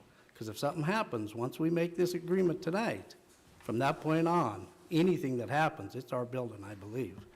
So why would us as a council vote to take that on for the citizens of Butte? County Attorney Joyce, would you care to answer that or comment on that? Madam Chair, Commissioner Callahan, you are correct that it is not our building, but we also have an obligation to enforce our ordinances, and we do have an ordinance in place regarding a dangerous building, and we have an obligation to follow through with that. So there is potential liability to the city county when we know that we have a dangerous building and that we are required to follow an ordinance that has been passed and is a local ordinance that is an obligation of the executive branch to enforce. So there is liability whether we own the building or not, but once we do, if we do take possession and ownership of the building, that was the reason for proposing demolition to occur, because that liability would be short-term then. But if we take the building and there is not, we have to decide as a local government what the next step is, and if it is not demolition, then the local government also is required to comply with its dangerous building ordinance, and it would be up to the local government to follow an abatement plan and would have to make a determination on how they were going to repair or demolish this building. And that is obviously a budgetary concern also. And if it was in the local government's ownership and we as Butte-Silver were required to incur the costs of abatement, that is also on the taxpayers. Commissioner Surge? Thank you, Madam Chair. I'm not going to belong this, but, you know, I did vote last time to hold it, to get a little more information, which I've done. You know, I guess we've heard from our planning people, engineers. We've heard engineering reports. You know, I talked to some major developers, some of the major real estate brokers in town. I asked them, are they knocking on the doors? One said, no, not really. You know, we rode the tide. And there has been a lot of houses and there have been a lot of properties for sale. I had to talk to another pretty good-sized real estate developer in Uptown Butte, and he said, you know, there's people that are looking for these properties. They know exactly what they're looking for. When they come to town, they're looking for the architecture. They're looking for that. You know, he said the O'Rourke building was a great case. It was a great save, but it had that certain architecture. You know, these buildings are kind of a workman's cottage. You know, they've been up for sale for 3 years, or they've been, Silverbow's had them for 3 years, and there hasn't been anybody that's even looked at them in 3 years. You know, so we've heard from safety, we've heard from our planning people, we've heard from, I'm not here to argue anybody's passion, I'm not here to say, everybody is passionate about it. I believe we've heard from the rescue mission. I also believe by Butte-Silver taking a handle on that property, we have better control to keep the historic value in Uptown Butte. If somebody should get hold of that piece of property and they don't put any money into it, you know, using any kind of public dollars, they can do anything they want with it. Somebody can come in with a casino and a great big hotel. I'm not saying that's a bad business, but does that fit the area? Not necessarily. So I'm just thinking that this just might be all the way around win for us. Anybody else? Commissioner Fischer? Once again, thank you, Chairman Shaw. And the reason I'm going through this, Chairman Shaw, or council members, is I think it's fair to let our team tell us how we got here and why we should support our team. And we've heard from Dylan Pipinich, the planning director. We've heard from our county attorney. I'd like to hear from our chief executive what his opinion is, and anyone else on the team that got us to this point. These are the people we should be supporting. We're all supposed to work together. I realize we have a lot of people coming up here week after week stating their concerns about the building, but it's not their call. It's not our building. And I just think it's fair to let our team, I mean, Ms. Burns was involved, Ms. Tornieri was involved, so I think our team's got to weigh in and see what we think here. Thank you. Thank you, Madam Chair. Chief Executive Gallagher? Thank you, Madam Chair. Commissioner Fischer, you know, going into this process, my job as the chief executive is to enforce ordinances. And it's to oversee the departments that look at the ordinances and enforce those. That's my job. That's my job in this government. And so that is what I've directed them to do, to fairly to enforce the ordinances that are there. To say that the procedure is broken, I disagree. I can't disagree enough. It may not be the outcome that people want. And I said this a number of times. Nobody on this commission, nobody in the audience, nobody in Butte wants to see our historic buildings taken down. That's not anybody's intent. But there are times that we're put in a position, and Butte-Silver ends up in this position, where we end up with these buildings and we become the bad guy.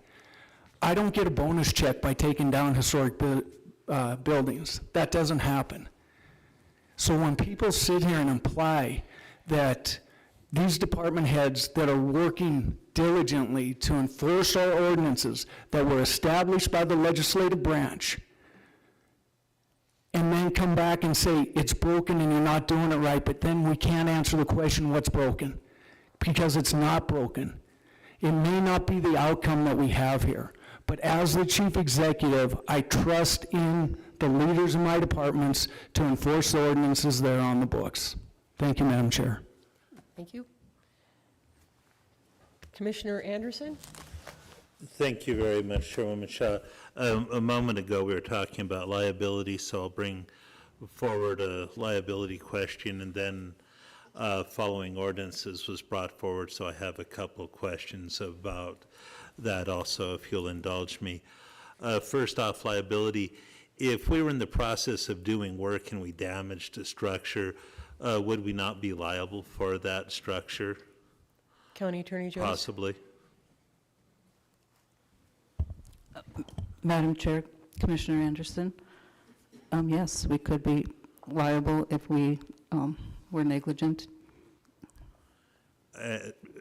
Follow up. Follow up, Commissioner Anderson? Thank you, County Attorney Joyce. Even if we were not negligent, if we, even if we were negligent, we'd still be responsible, say, though, correct? County Attorney Joyce? Madam Chair, Commissioner Anderson, well, I believe it would either be a claim for negligence or intentional act, but. Okay, perfect. And then Follow up, Commissioner Anderson? As far as following rules and procedures, what is the rules and procedures of buying and selling of Silverbow property? I remember this goes back to some parkland we wanted to sell and other things.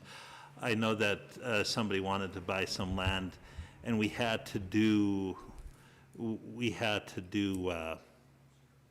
an appraisal of that property. Well, he had to do an appraisal of that property to buy it. He couldn't just make an offer because it had to be the value because of state law. When we determined to pay the $38,000 plus for this building, was there appraisal done at that time? County Attorney Joyce? If you can answer that. Madam Chair, Commissioner Anderson, the price was based on the Montana Department of Revenue's appraised value, and that's in the MOU. In terms of our local ordinances on buying and selling property, we do have an ordinance that requires a 2/3 vote of the Council of Commissioners to sell Butte-Silver property, and we have a separate ordinance that allows for a sale of property that is no longer, that isn't necessary for the conduct of Butte-Silver business, and is of a value of over $2,500, that you are supposed to obtain an appraisal and auction that property off. But we don't have a specific ordinance in terms of purchasing property because we're really not in the business of purchasing property. Thank you very much, County Attorney Joyce. At this time, with those questions answered, I would make the motion to deny the MOU and place this communication on file. Second. We have a second. We have a motion and a second to deny the request in 2022-172 to authorize the Chief Executive to sign this MOU. Is there anything on the question? Commissioner Fischer, and then Commissioner Thatcher. Thank you, Madam Chair. I would make a substitute motion to approve communication 2022-172 and place on file. Thank you. Second, Justin? Okay. Excuse me, Commissioner Fortune. We have a motion and a second to approve 2022-172 to have the Chief Executive to sign the MOU. Anything on the question? Commissioner Shea, and then Commissioner Anderson. No. Oh, sorry, Commissioner Thatcher, I'm so sorry. I did say that. I'm sorry. Go ahead, Commissioner Thatcher. So firstly, I would just like to thank everyone, especially the historic preservation folks that have played an active role in advocating for saving for not only the rescue mission buildings, but other buildings that have come forward and have been in this situation. I've received public input on both sides of the field, and it's certainly weighed heavily on my decision, as it should, being the position that I'm in. I do appreciate being a member of a council who's been able to learn from others, and I greatly respect the opinions of everyone up here, truly. And like others, however, I do have my concerns. My biggest concern regarding saving the buildings is the hands in which the buildings could end up. I realize the value of preservation, and it's a very passionate subject, clearly with all of you guys here, but my worry is that the person who obtains this property to rehabilitate it may not be able to do so, may lack the funding, the desire, what be it, and we end up back at square one. Furthermore, in the event that the rescue mission buildings are demolished, I believe Butte-Silver puts ourselves in a situation that allows us to determine the future, and allows us to determine who purchased the property, the development of the property, including the building standards. There's been a plethora of comments made on both sides of the discussion, and it is my hope that as we continue to prosper and grow in our community, we continue to keep an open line of communication. Our history truly is one of our greatest assets, as we all know, and I do believe in historic preservation, but I also believe that it's okay for us to grow from the roots that we leave behind. It's my hope that it's my hope in the future that the processes, the procedures, and the leadership we have in place always keep the best interest of Butte at heart. So thank you. Anything further on the question? Commissioner Shea. Thank you, Madam Chair. I wanted to ask questions earlier, but Commissioner Fischer and Commissioner Anderson made their motions very quickly, so I didn't get my question in to, probably to Director Pipinich. Can you tell me about, well, I guess I'll just start kind of at the beginning. You had said that everybody has their place in the process, and I 100% agree with you on that, but it's pretty rare that one group that has a very integral part of the process doesn't find out until the very end. And I'm not putting the blame on anyone. I'm just saying that if we're going to be partners in things, we need to be partners in things, like Commissioner Fischer said. That being said, can you tell me about the asbestos content of the building? Has there been an assessment? Is there an abatement plan if that's even needed? Thank you. Director Pipinich.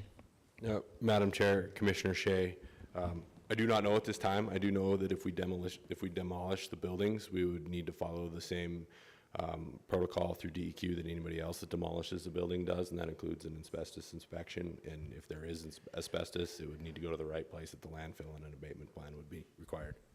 Follow up, Commissioner Shea. So can you tell me how that would work to have a building be considered dangerous and unsafe? How does somebody do an asbestos inspection on that? Director Pipinich. Madam Chair, Commissioner Shea, I guess my best answers to this would be to hire an asbestos person. I don't really know. I don't have a lot of asbestos background. There are some here. Maybe, yeah. Director Neary may have a better answer. He picked up on that. He's right behind you. Director Neary. Madam Chair, Commissioner Shea, what happens in a building when it has to be torn down like that? We hire, and I think it was Ingram, they come in and do an asbestos plan for us. But in a building like that where they can't get in, they just make sure that there's water being sprayed on it at all times so nothing can get into the air. And they stand right there and they watch every load, and they try and have asbestos go where it needs to. So they do have a plan when they tear down a building. Follow-up. Follow up, Commissioner Shea. Thank you, Director Neary. So it sounds like the entire building would be treated as though it were contaminated with asbestos if they can't get in to say, unequivocally that there is none. Director Neary. Madam Chair, Commissioner Shea, I'm not sure how they go about it. They're professionals at what they do. And on 135, they came up and they just kind of watched us as we did it, and we actually didn't get into any asbestos. But I think they kind of go to the year that the building was built. They kind of know if there's any remodels done or whatever. They just look into it before we even start. Okay. Follow up, Commissioner Shea. Sorry, I'm full of questions. So is there no requirement to do an asbestos assessment? Director Neary. Madam Chair, Commissioner Shea, when they apply for a demo permit, or if we apply, that has to go to DEQ, and then that's what triggers everything to be done. There is a process to it. Okay, last one, I promise. Follow up, Commissioner Shea. I guess when we're talking about risk and liability, you know, if we're saying the building is dangerous, I don't know that anybody's, you know, liability as insurance or their own work comp insurance is going to allow them to go into a dangerous building to do an assessment. That's my concern. Thank you. Commissioner Neary, Commissioner, Director Neary. You Madam don't want to be a Chair, commissioner. Commissioner Shea, they would not go in the building to do an assessment on it. Okay, we are on the question on, oh, excuse me, Commissioner Anderson. Thank you. Mr. Neary, one more question, please, if I could.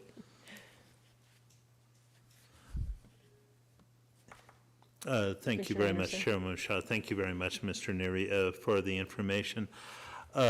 Just two real quick things and another comment afterwards. But the first couple of questions,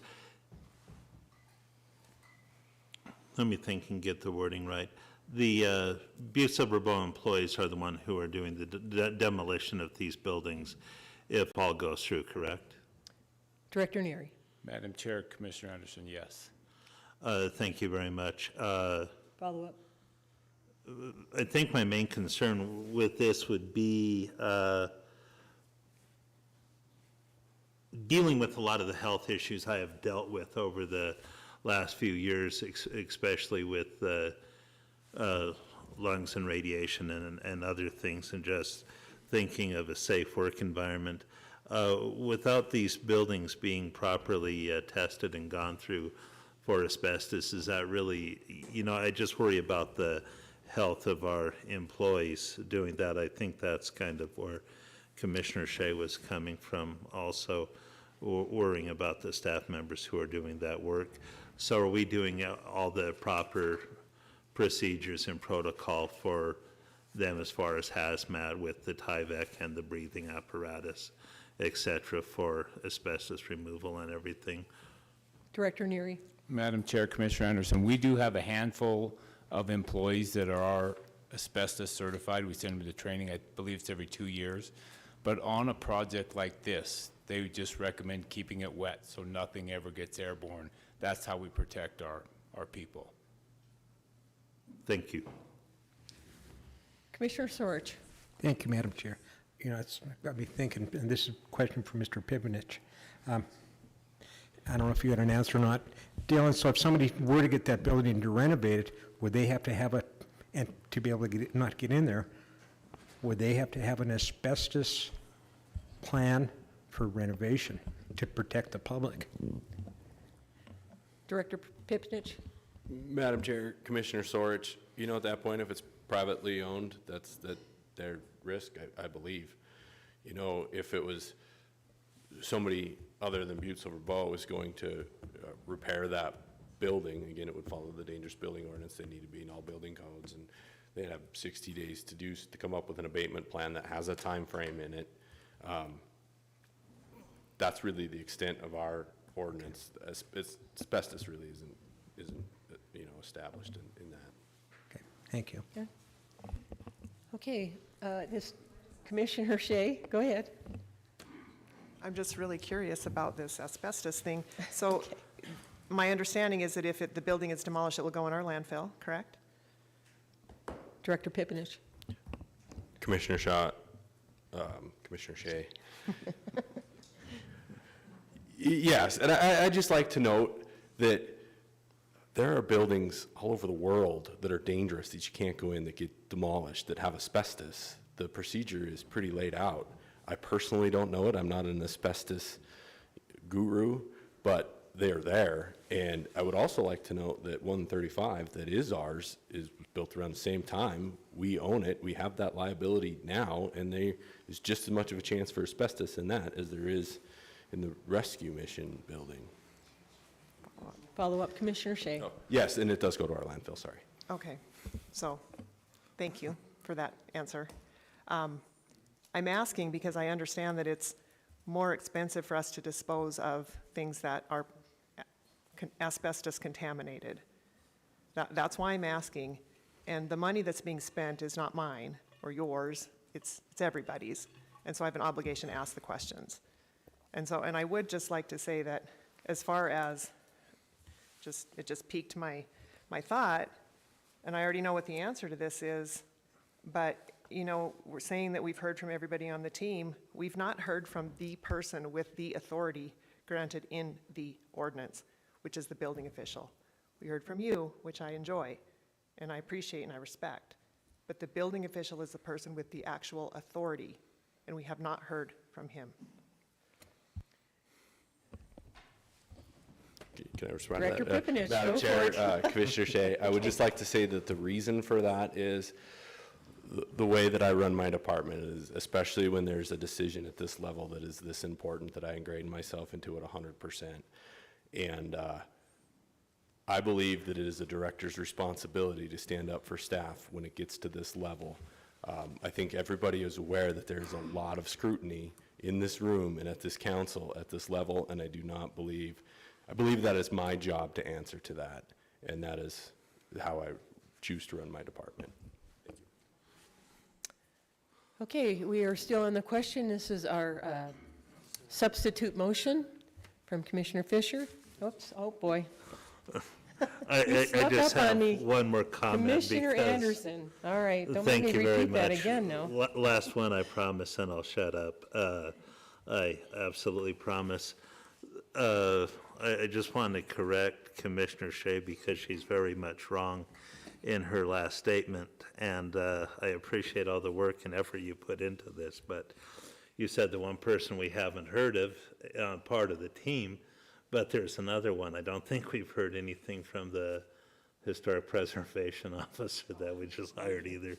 So just going to throw that one in. Is that a point of order? All right. And at that point, I'd call for the question. Commissioner O'Neill. Thank you, Madam Chair. We did hear from Historic Preservation a couple weeks ago.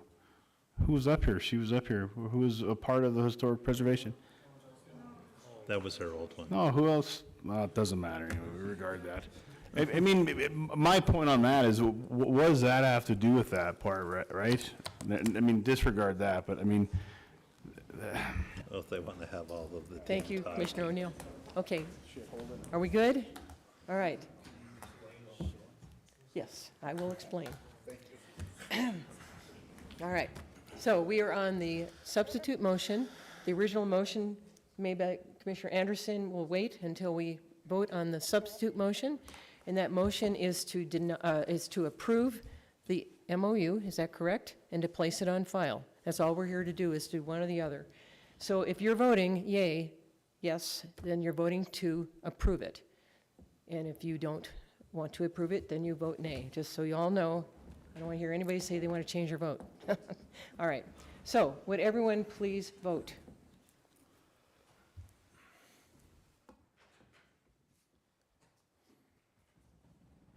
Would anyone care to change their vote? This is your opportunity to change your vote if you want to. Would the clerk please record the vote? 4 yea, 8 nay. Motion does not pass. So now we go to the first motion that was made by Commissioner Anderson, and that is to deny communication 2022-172 and place this on file. Would everyone please vote?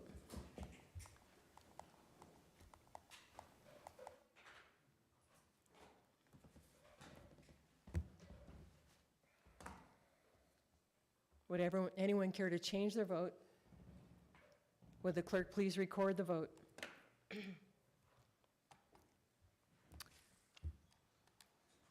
8 yea, 4 nay. Motion passes.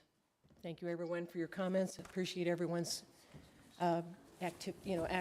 actions and words, and this is what we do. This is our democratic process.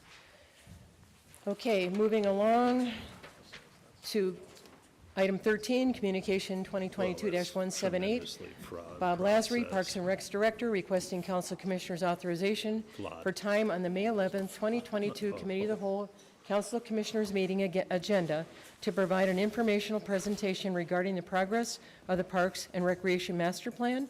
We will hold this in advance until May 11th. Item 14, communication number 2022-181, Carolina Ballou, Federal Superfund Section Supervisor, requesting Council of Commissioners authorization for time on the May 4th, 2022 regular Council of Commissioners meeting agenda for DEQ Project Officer Dave Bowers to discuss the ongoing construction activities and answer questions that the Council of Commissioners may have. We will hold that in advance until May 4th. And the last item is communication number 2022-182, Michael W. Harris, citizen, requesting Council of Commissioners and Chief Executive Gallagher's authorization to purchase the property located in the Buffalo Spur Lode Subdivision, Section 12, Township 3 North, Range 8 West, the east 30 feet of west 64 feet of lots 8 and 9 in Block 1, parcel number 1905610. Harris owns the house located at 33 East Summit on the east end of lots 8 and 9. He is requesting to purchase these remaining lots to have a yard and prevent someone else from building on the property above him. This is going to land sales, so we will await their response, and we will continue to hold this in advance. And at this time, I would call for any public comment on any public matter not on the agenda, If there's anyone out there who can speak on anything you wish, and this is your opportunity to do so. I don't see anything. Okay. So, anything else to come before us tonight? And as you all know, this is a committee of the whole report. This is going to the regular meeting next week and will be in the committee of the whole report. So there's always an opportunity for comment or any kind of a change. So there you go. Thank you all. I would ask for a motion to adjourn. Motion to adjourn. Second. We have a motion and a second to adjourn. All in favor? Aye. Aye. All opposed. Thank you, everyone.